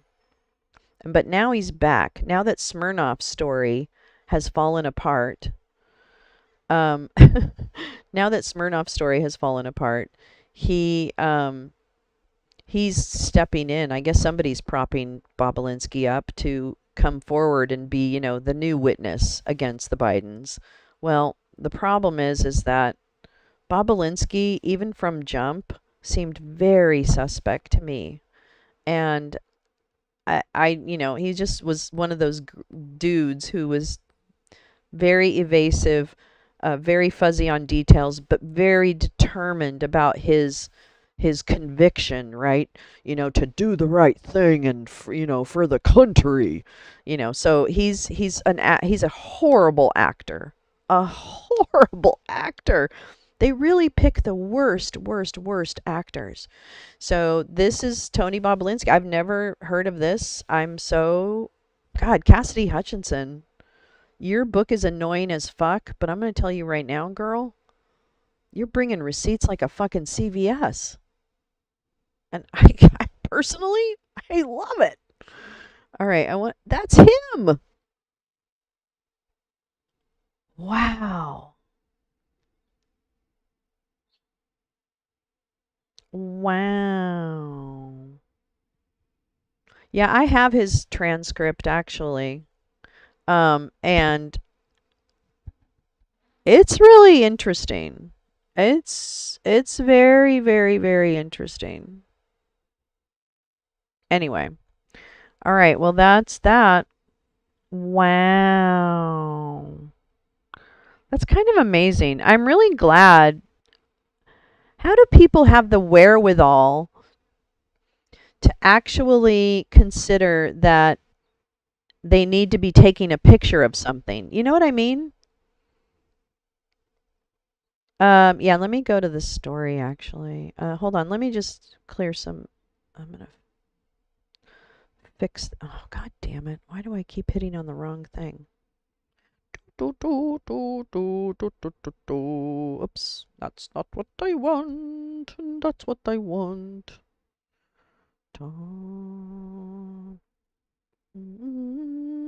I want to make it really big. I want to make the picture as big as I can. There. I think that's better. Okay. Great. Yeah, that's really, oh my gosh. What does this have to do with the ski mask? Oh, well, he's wearing a mask. It's not really a ski mask. But that's, Tony Bobulinski is basically seen here in a photo, Siegfried, accepting money. I guess there's probably more photos or something. But seen, Mark Meadows is the one in the red hat, and he's handing Bobulinski an envelope, presumably with money, but I guess we're going to find out. I guess we're going to find out. So, so that's interesting. And now I think, and Bobulinski is claiming, oh, that's not true. I didn't blah, blah, or whatever. I don't know what his actual claim is. But he actually is being caught in his lie. And that's pretty much it. Wow. That's fascinating. Okay, let me see if I can go to this story. Let's see. Is it showing you that? I hope so. Yeah, it's going to.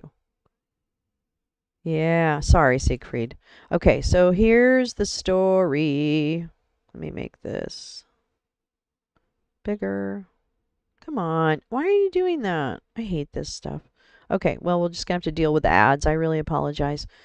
All right, so this is ABC News. John Carl, former Trump White House aide Cassidy Hutchinson, through her attorney, responded Friday to one of House Republicans' top impeachment witnesses, Tony Bobulinski, claiming in a letter first obtained by ABC News that comments... See, this is why I hate this fucking website.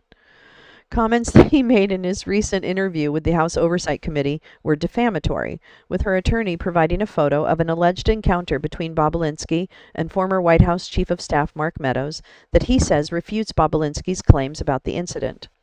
In the letter addressed to the panel's top Democrat, Rep. Jamie Raskin, and the Republican chairman, James Comer, Hutchinson, through her attorney, William H. Jordan, pushed back against claims made by Bobulinski, a one-time business associate of Joe Biden's son, Hunter Biden, who has since become a critic of the Biden family. Bobulinski, a top witness, not witnesses, a top witness in Republicans' impeachment inquiry into President Joe Biden, told the House panel last week Hutchinson was a liar and a fraud, while denying an anecdote Hutchinson wrote in her book Enough, in which Hutchinson recalled that Bobulinski wore a ski mask during a secretive encounter with Trump's then Chief of Staff Mark Meadows at a campaign rally in Rome, Georgia. In the shadows of the bleachers, I observed Mark and Tony Bobulinski's interaction through a gap in the vehicles. When they said their goodbyes, I saw Mark hand Tony what appeared to be a folded sheet of paper or a small envelope, Hutchinson wrote in the book. Cassidy Hutchinson is an absolute liar and a fraud, Bobulinski told the panel, saying he wasn't wearing a ski mask and Meadows didn't hand me a single thing. He handed me many things. So there. And it's called a balaclava. So there. In the letter responding to Bobulinski, Hutchinson's attorney wrote that while his client, quote, has no desire to get involved in the impeachment investigation, she now finds herself the subject of a defamatory comments made by Mr. Bobulinski in his testimony to that committee. In the letter, Hutchinson's lawyer provided a photo he says Hutchinson took at the time of the alleged encounter between Meadows and Bobulinski at a Trump rally. Let me see if I can... Oh, I can't make it bigger. Okay. Mr. Bobulinski claims under oath that he was not wearing a mask, that Mr. Meadows did not hand him anything, and that Miss Hutchinson was fabricating facts. Hutchinson's lawyer wrote in the letter, perhaps Mr. Bobulinski's memory is impaired about the meeting, and a picture would help refresh his recollection. The photo appears to show the pair meeting at night between SUVs with Bobulinski wearing a hat and a black mask. During his testimony with the House Oversight Panel, Babukinski, good job, Jonathan Karl, excellent proofreading, said he remembered meeting Meadows at the Georgia rally and having private security with him at the time. So he admits to being there. Oh, what an idiot. I love it. Are you wearing a ski mask? Babukinski was asked and replied, I was not wearing a ski mask. Miss Hutchinson took a photo of Mr. Bobulinski meeting with Mr. Meadows from her her vantage point from her vaginal camera. No, from her vantage point just on the other side of the vehicle from their conversation, Jordan wrote in his letter. A copy is attached to this letter. Mr. Bobulinski may be somewhat hard to make out in this image, since he's wearing his Penn State hat and a mask. Miss Hutchinson stands by what she witnessed that night and wrote in her book. So there.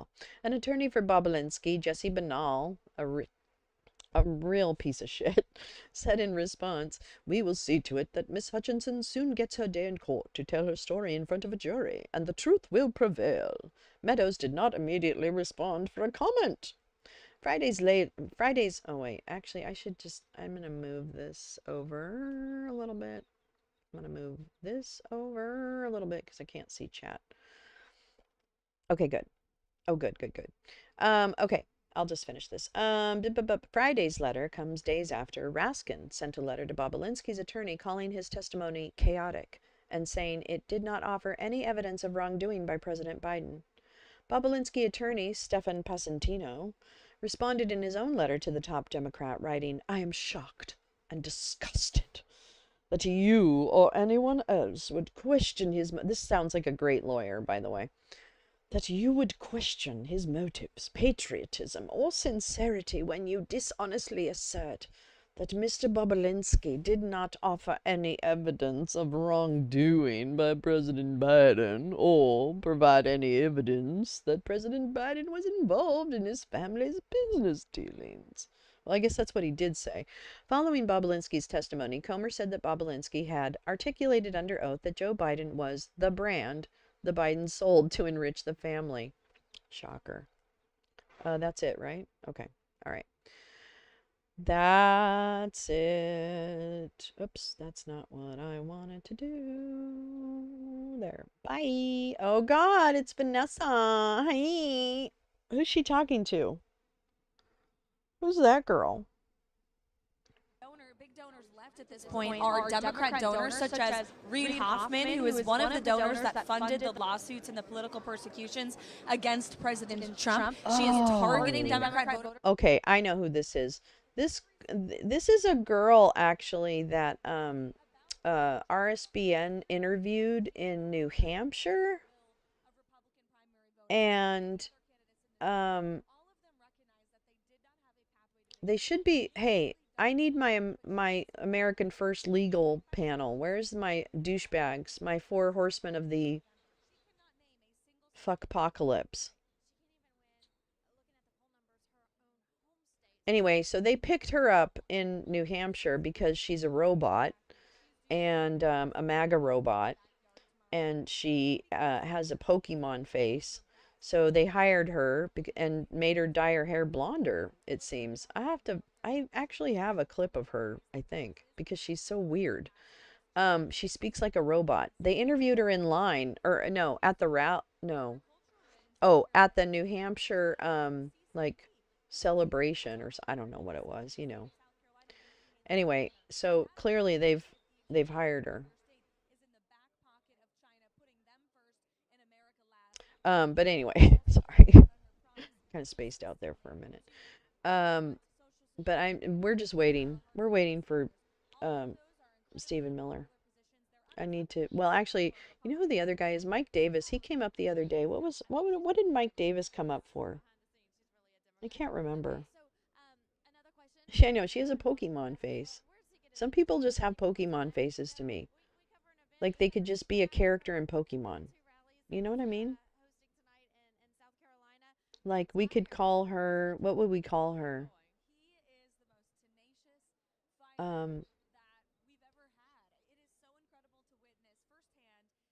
I'd call her Blondobot. I'd call her Blondobot. She's Blondobot. She's a new Pokemon coming on the scene. New model. Trust and believe that nothing this woman is saying is of interest to you. She is absolutely, positively insane. And I'm doing you a huge favor by not poisoning your brains. Oh my goodness.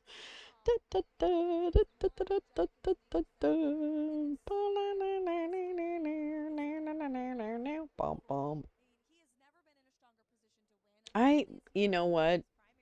I'm so happy to hear that, Siegfried. You don't know how happy that makes me.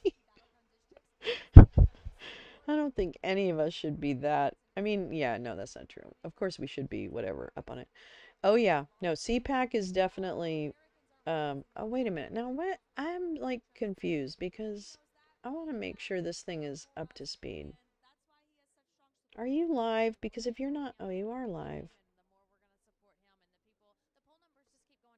I guess they're just late. I hope that's it. I hope I didn't miss the one stupid panel that I wanted to see. Crazy. Okay, toss it back, Vanessa Broussard. You Ava Brown wannabe. Boom, boom, boom, boom, boom. Magabots. Magabot. Magabot Model 7. Magabot Model 18. Magabot. Okay, you tossing back inside because this is what we're here for. Okay, I don't want to listen to you bitches. Oh God, it's a commercial. Nope. RSBN, we love Trump. Yeah, yeah. I don't think it's started yet. If anything, they're late. CPAC is never on time. Never. We are happy white people. Look at all these white people. White supremacist and a rapist, and there's another rapist. I don't know about that guy, but my money's on rapist. Hey, this is where we stripped away your rights. Hey, there's another, I don't know about that guy that does Tintin. And he is, oh, that guy's a crack addict, and he's terrible. They're holding up one hand and yeah, exactly. Thank goodness for small favors. But basically, they think he is like their Führer, and to them, that wouldn't be a bad word because they don't know what it means. No, we don't know what it means. Okay, that was an odd little placement of 3 diverse photos. Oh, God. Okay, here we go. Stephen Miller. From North Carolina, Congressman Dan Bishop. Texas Attorney General Ken Paxton. And your moderator from Article 3 Project, Mike Davis.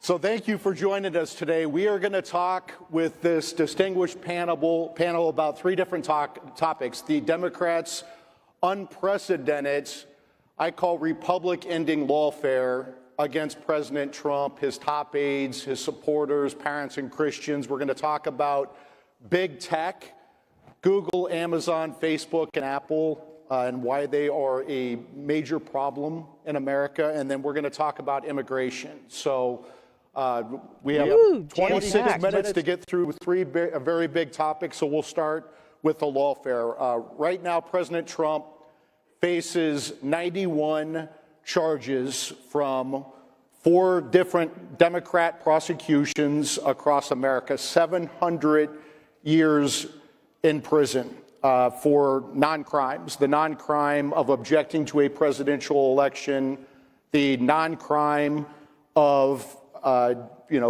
paying back, the non-crime of paying back sophisticated Wall Street banks on time, in full, with interest. That's the civil lawsuit by Tish James. We see Alvin Bragg, Soros-funded Manhattan DA Alvin Bragg, bringing unprecedented indictments against President Trump for settling a nuisance claim. And they've somehow turned that into the first indictment ever against a former president and future president of the United States. And we have an attorney general here from Texas, Ken Paxton. We have a future attorney general from North Carolina, Dan Bishop, our great congressman. And then we have all-star Stephen Miller. So that's our panel today. And let's start with General Paxton. What should we be doing in response to this unprecedented lawfare against President Trump, his top supporters, his attorneys, January 6 supporters, parents, Christian? You're the victim of this lawfare in Texas, where you had drunk Dade, the House Speaker, impeaching you for nonsense. So what are we going to do to fight back against this lawfare? Yeah, and so Donald Trump, you said 700 and how many years? Mine is only 204. So I'm on the low end. Weak. So what I would say is the Democrats, they always support their own, whether they're guilty or not guilty. Republicans have in the past tended to distance themselves from any kind of controversy related to legal. And we just can't do that anymore. Not only do we have to embrace our people, but we also have to support them, both financially, we have to support them with our words. We can't run from it because they are destroying us with the legal system. And the way the legal system is structured now, they send you to courts in very liberal counties with very liberal judges, very liberal juries, all the way up the line. So instead of applying the law, they apply politics. And your name is all that matters. Your name is Donald Trump, you're guilty. If your name is Ken Paxton, you're guilty. I'm not going to name anybody else because I don't want anybody else to be indicted. But that's the way it works. And if we don't stand behind our own people, they're going to take everybody down that stands up for the people. I would say this about Ken Paxton in Texas. He is a target because he has been the tip of the spear, leading the effort to hold big tech accountable. He's been the tip of the spear on immigration. The Uniparty hates Ken Paxton, and that's why they're trying to take him out. I always joke that I'm going to be Trump's attorney general, which is not possible because there's that pesky thing called Senate confirmation. Ken Paxton would be a fantastic attorney general in a Trump 47 administration. And here's a future attorney general in North Carolina, Dan Bishop. What would you do about this lawfare? How should we respond as a movement? We have to fight back. That's what Ken Paxton's example has been in Texas. That's what in North Carolina, we've never elected a Republican attorney general since 1896. It's kind of an anomaly in North Carolina as the two-party system's matured there, but we've been right on the precipice of it. But what I realize serving in Congress and watching this is that's an open seat in North Carolina, and we need more soldiers on the field who can make a difference like Ken has done in Texas. And the state attorney general's tool is one of the most effective in the tool bag. But again, what we've got to do is fight back. I think it's another aspect of what Ken just said. among people who tend to be conservative, the very fact that someone brings a charge, no matter how crazy, no matter how inventive or novel the application of a particular statute to allege a crime, people tend to be repelled or to pull back in sort of a respectful, fear or disconnection. When you see the corruption that we've seen in the system, that no longer can be the case. We've got to lean in. We've also got to use every tool at our disposal to fight them back. And that's why I'm going to run for North Carolina's Attorney General.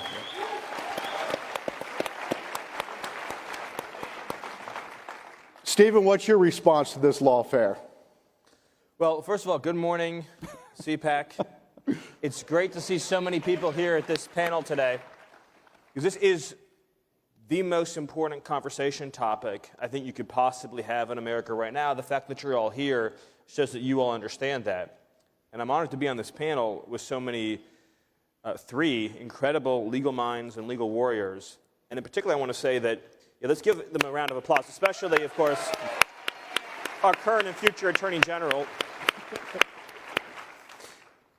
Because the only way out of this nightmare is going to be filling every legal office in this country with Dan Bishops and Ken Paxtons. That's the short answer. Amen. And so this is exactly who should be here for this conversation for that reason. There's something very broken in the conservative brain, and it has been for a long time. And call it a mental illness, call it a spiritual failing, call it a moral deficiency, call it weakness, softness, or just being pathetic. There is something really broken in the conservative brain. They're afraid not only of conflict, we know that, but there's an even deeper fear, a deeper fear than all of that, which is having power and using power. Conservatives are addicted to the language of libertarianism, which is fine. It's a terrible ideology. But in an academic setting, okay, have these debates. In the real world, you elect a DA, you elect a judge. If a lot of judges, of course, are elected all throughout the country, and only one side plays that game, the other side doesn't. You elect a state Supreme Court justice, you elect an attorney general, and so on and so forth. To have an office with specific powers, duties, and responsibilities, with the expectation that they will use that authority to defeat evil, to protect the good, and to accomplish positive change in society. And you have to use that power fearlessly. And you have to measure your success by what is actually happening in the world. So this may seem like a tangential point, but it's not. Conservatives pass laws all the time that say, do this and don't do that, do this and don't do that. But they don't actually change anything in the real world once those laws have been passed. A number of states, for example, have passed laws saying that you can't have this in the curriculum, or you can't have that in the curriculum, and you can't teach DEI, and so on and so forth. Without exception, I can promise you, all the commies in the classroom changed the name of their lecture, changed one word, changed one little paragraph in the syllabus, and did the exact same damn thing every single day because they're communists and that's what they do. Were they sued? No. Were they arrested if they broke a law and it's applicable? No. Did any DA anywhere, if you're talking about trans issues, think of arresting somebody for abusing children with trans ideology? No. We write blog posts about it. That's what we do. And as long as that continues to be the case, we're going to lose the country, we're going to fail, and all we're going to have about it is a record of all the times we whined and complained and did absolutely nothing. So until we get serious, all the way down to the local DA, all the way up to the state AG, and every office in between, including judges, electing people who have power and will use that power and measure their success by change in the real world, then we aren't going to be able to beat the left. And that's just the honest truth.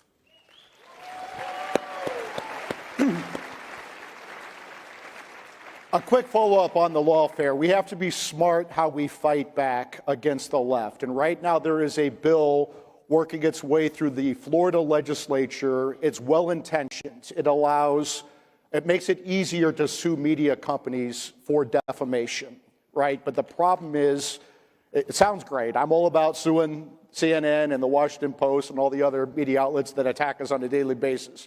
The problem is the left has more trial lawyers, they have more money, they're better at lawfare than we are right now, and they're going to use this law in Florida to go after conservative media, Christian broadcasters, independent Hispanic media outlets who aren't leftist. That's the problem. And let's start with Stephen Miller on this, because you've been pretty vocal on this. What's your response to this Florida bill? How can we be smarter about how we fight back? All right, let's see if I can do this in 30 seconds. We all want to go after the big corporate media, but you have to write laws to actually go after the enemy. Big, broad, neutral laws will be used to crush us. It will be used to obliterate us. Look at what New York did when they went after Donald Trump. They changed the law, which is unconstitutional, by the way, to go after one man.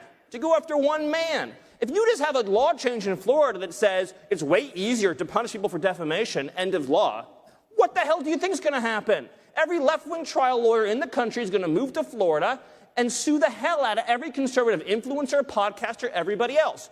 Write the law so it protects your friends and harms the bad guys. Otherwise, you're handing them a sword to run right through you. Congressman, what's your response? Well said, Stephen.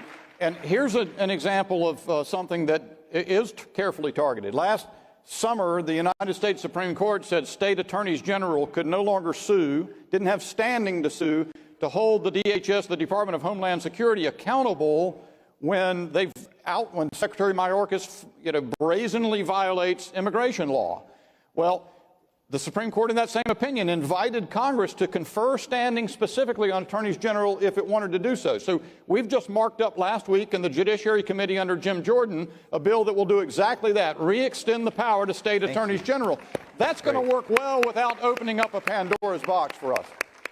General Paxton, you have been the tip of the spear on the fight against big tech, Google, Amazon, Facebook, and Apple, and he is the guy who came up with the legal theory to go after Google's online advertising monopoly. That is the lifeblood of big tech. They use that money to promote their woke agenda, and they use that money to cancel conservatives. And so he got made fun of this legal theory many, many years ago when he came up with it. Now the Biden Justice Department and attorneys general across the country are going along with General Paxton's legal theory. So he has truly been the warrior on big tech. We have a problem with big tech. Google, Amazon, Facebook, and Apple have gatekeeping power in this country over information and commerce, and they use that gatekeeping power to silence conservatives and crush small businesses. We see this with Parler. People said, if you don't like Twitter, build your own. And so Parler came along, and what happens? You had Google and Apple kick Parler out of the App Store duopoly, and Amazon kicked Parler off Tell the the internet. reason Right? If we did not have a benevolent billionaire with Elon Musk making this terrible investment in buying because Twitter, you planned a we would coup not on have free Parler. speech Come on online now. in this country. And we shouldn't have to rely on benevolent billionaires to have free speech in this country. And that's why what Ken Paxton is doing in Texas is so important. I want to talk about that. We also have Amazon. Amazon is essentially China's shopping mall, right? They do China's bidding. They're crushing small businesses in America, and they're making a lot of money doing that. Amazon has this great image in America, and we need to change that because, again, if you think of Amazon, think of China. But I want to turn it to you, General Paxton, about your fight against big tech and what we need to be doing. Sure. I just got to make a comment. I had the great opportunity. Can somebody bring me my whiskey, please? He was our go-to on getting ideas and working with the Trump administration, and I love to watch him up Oh, here. was He starts he? off like, Tell like me this, more. he's like a professor, and then as he kind of gets into it, it can only take 30 seconds, and about 5 minutes later, he's up here, and he's like a Baptist preacher. So I love it.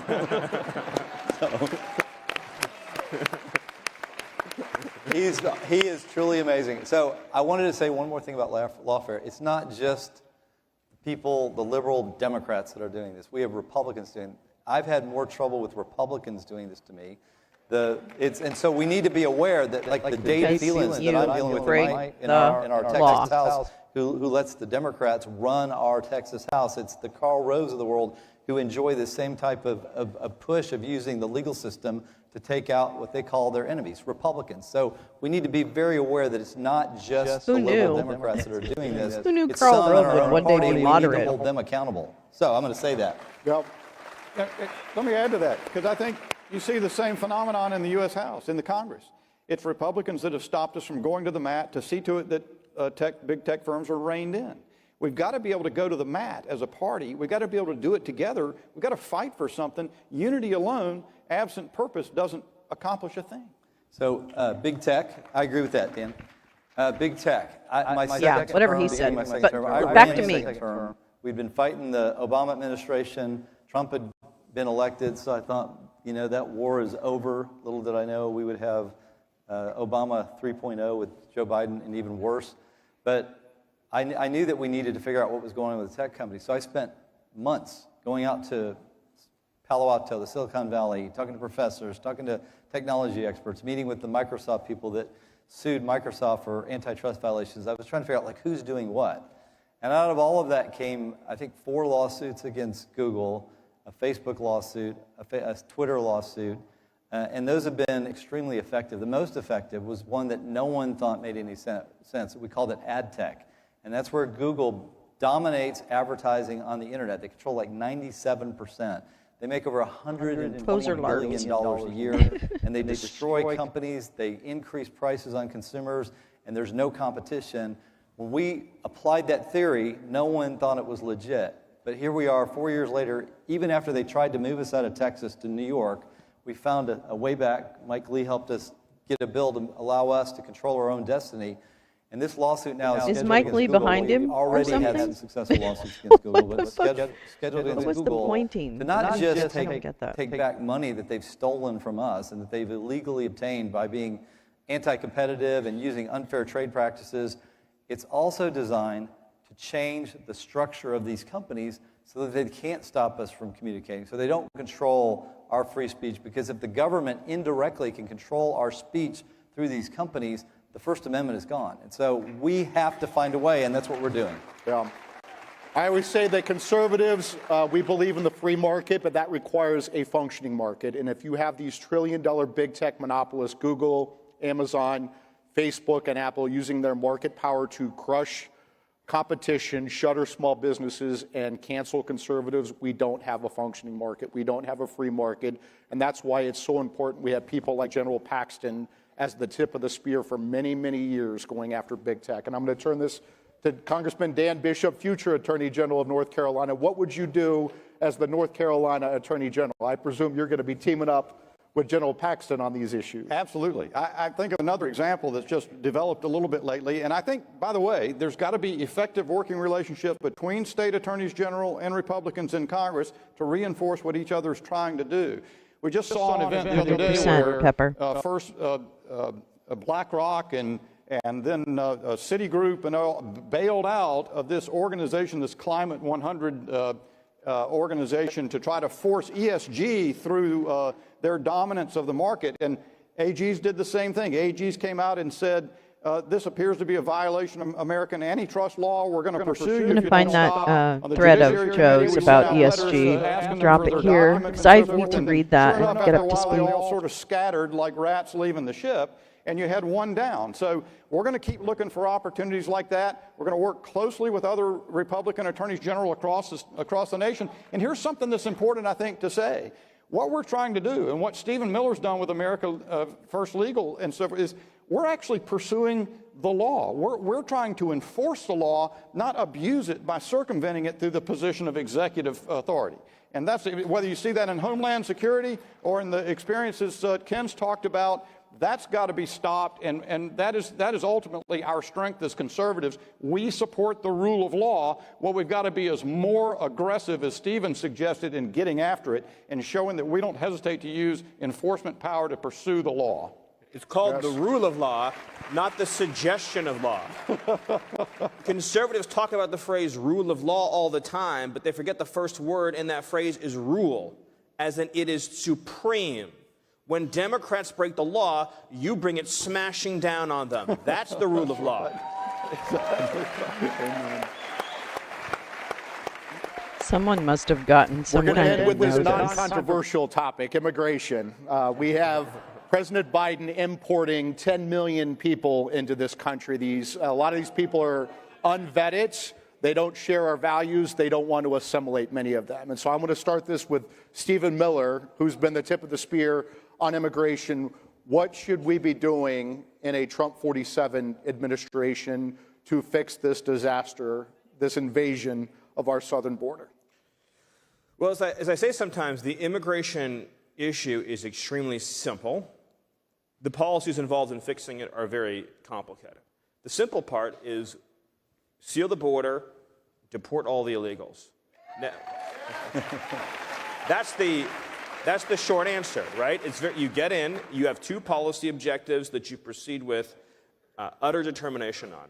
Seal the border, no illegals in, everyone here goes out. That's very straightforward. In terms of the policy sets to accomplish this, as President Trump showed in his first term, it's a series of interlocking domestic and foreign policies to accomplish this goal. In no particular order, just to rattle off a few fast, you have your Safe Third agreements, you have Remain in Mexico, finish the wall, you have robust prosecutions of illegal aliens, you do interior repatriation flights to Mexico and not back to the north of Mexico. It's very important. You re-implement Title 42. You have several muscular 212Fs. That's the travel ban authority. We did a few of those in the Trump administration. You would bring those back and add new ones on top of that. You would establish large-scale staging grounds for removal flights. So you grab illegal immigrants and then you move them to the staging grounds, and that's where the planes are waiting for federal law enforcement to then move those illegals home.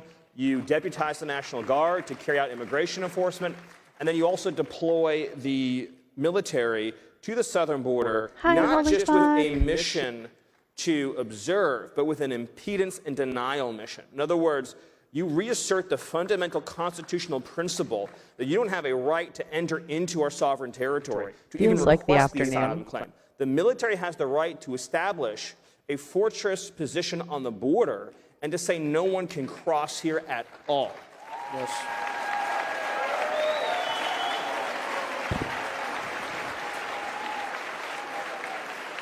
I think the significance, Stephen, of what you just said is, in all the things you just laid out, we've got to have a president to do it. But it also is, you can't proceed in a way in which you're tentative and unsure. When Stephen said the idea that you deport everybody and everybody applauded, that's just because it's obvious what has to occur. Hear, hear, Badger. And so you've got to actually be willing to take the step to do it. I look around this panel of wallflowers, I don't think you'll have any problem if you have people like this in leadership. In fact, I've never been on a panel where I was like the lightest, the easiest going guy. But I think that's something that's become clear in our politics. That's what we've got to do. Our nation's survival depends on that sort of aggressiveness in asserting ourselves. Finish this out, General. Don't forget the What are we vote. doing in Texas? What do we need to do? If you're the future Attorney General, what do we need to do to fix this problem? Texas has no interest in this issue. No, it's so obvious. We saw what worked under Trump. It was called enforcing the very things that he talked about. And as soon, literally day one, Joe Biden comes out and said, I'm not deporting anybody. And off to the races. We sued him. Within 3 days, we had an injunction. And he dismantled Remain in Mexico. He dismantled Title 42. He wasted all the resources appropriated to build the wall and let it all rot, paid contractors not to work, and all Aren't that they went gross to waste. butterflies? I fucking hate these Catch and guys. release, started up again. So all the policies that worked that brought all the numbers down, when you reverse those policies, all the numbers went up. I don't know why the media can't figure this out, but it's really obvious.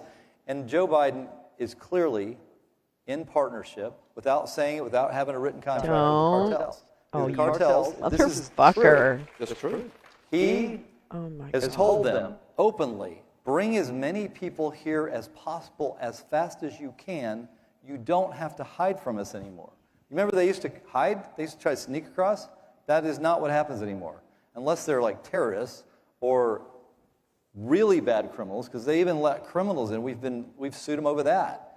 So this is an administration that this is exactly what they want. They disinformation. know they're Right helping the now, cartels. you are bring hearing drugs in, human disinformation. trafficking. It is all designed He by is our own not government. quoting any. So we are in They a are war betting with the They are cartels, deporting. the Chinese importing They fentanyl, are and our enforcing. own They need president more against personnel. the United States and That's our country true. and my state. But So they were we have denied to have a new by the president because Republican this is Congress. clearly not working. So that's the real story. Amen. 30 seconds left. And that's the end. Thank you so much. Oh my God.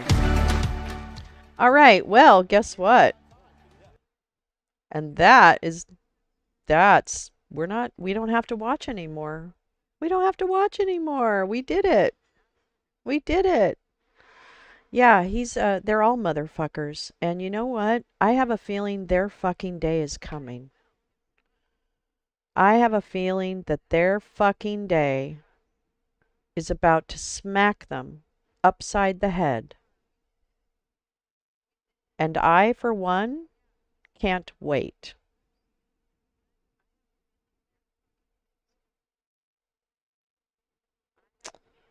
Oh, oh, oh. Yeah, they didn't pass the funding. So, I don't know. We did it. We did it. We really, really did it. It was a rough morning. I'm going to admit it as well. But I thought it was really important to hear, because we're soon going to hear Jeffrey Clark, for example, under oath. I don't know when, but it's going to come. And when it does, I want to recall what he said this morning. And it may not even be that anything comes of it, but I don't want a memory hole. The fuckery that has put our country into such further chaos. I just want to live a life that doesn't think about,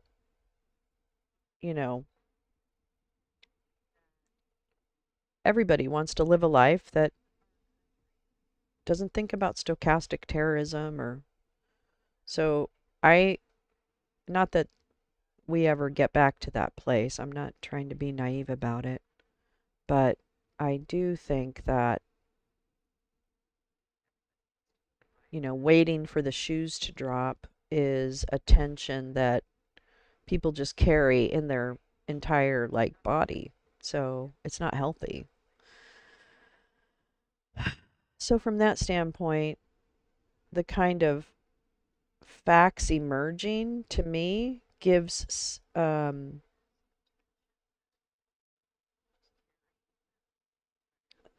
a little bit of solace, but obviously the most important thing is that justice is served, and that rights are wrongs are righted. I mean, and that we come out of it stronger than we left, so or went into it. But I don't know if we're ready for that. I don't know if we're ready for that. I mean, I'm ready for it. You guys are ready for it. But I don't know if everybody is ready.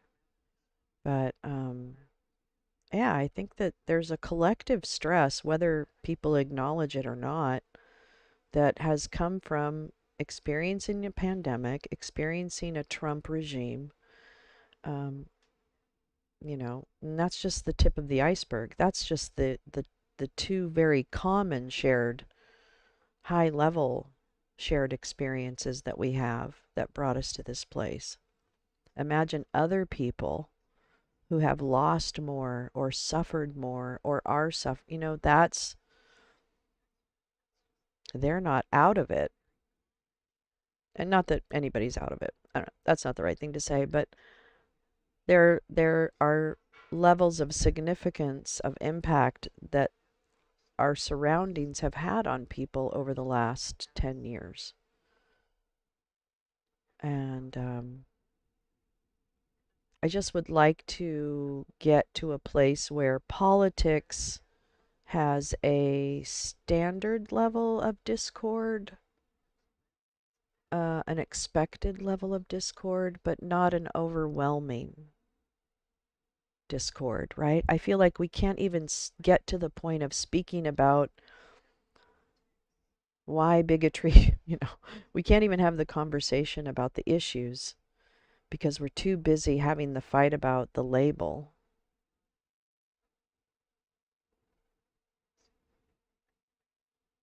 And that's the part I wish we could release some of that pressure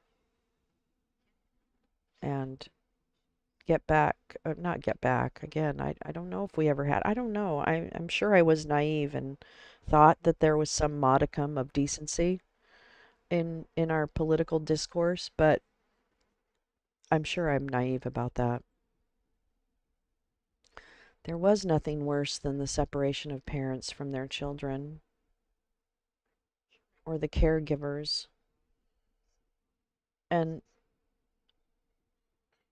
the sterilization of women. Have we forgotten? Like, this to me is a little bit like Khashoggi. Like, what is happening for the people that were so incredibly harmed? And, that's one area where I can give grave disappointment about foreign relations. I know. He won't go away. No, the cat is out of the bag, butterflies. You're so right.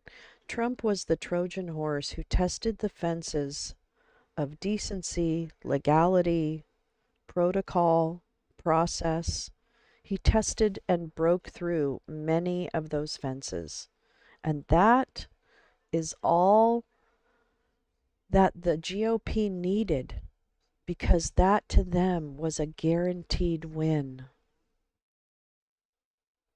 Oh, Paulina, that's terrible.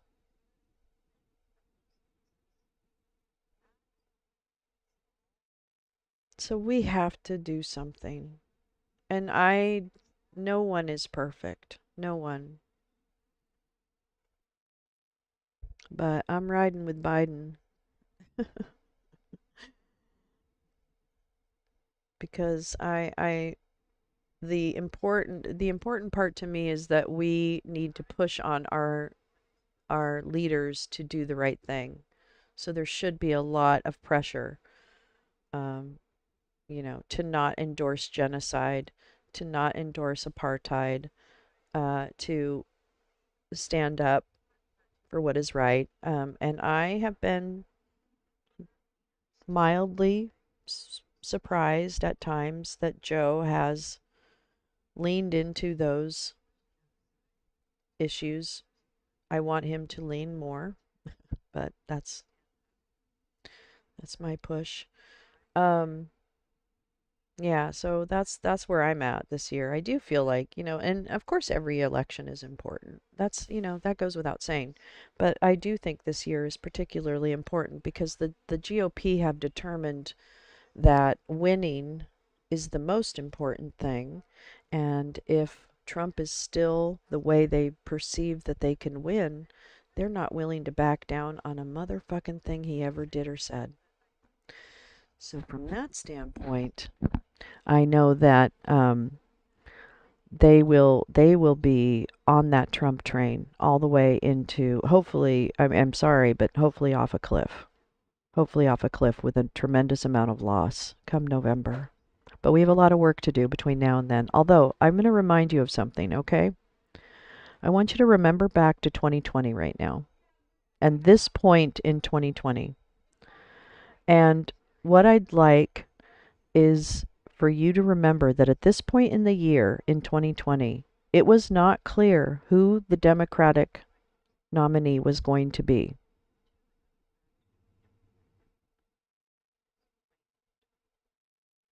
Because I think, didn't that happen later when Jim Clyburn came out after the primaries?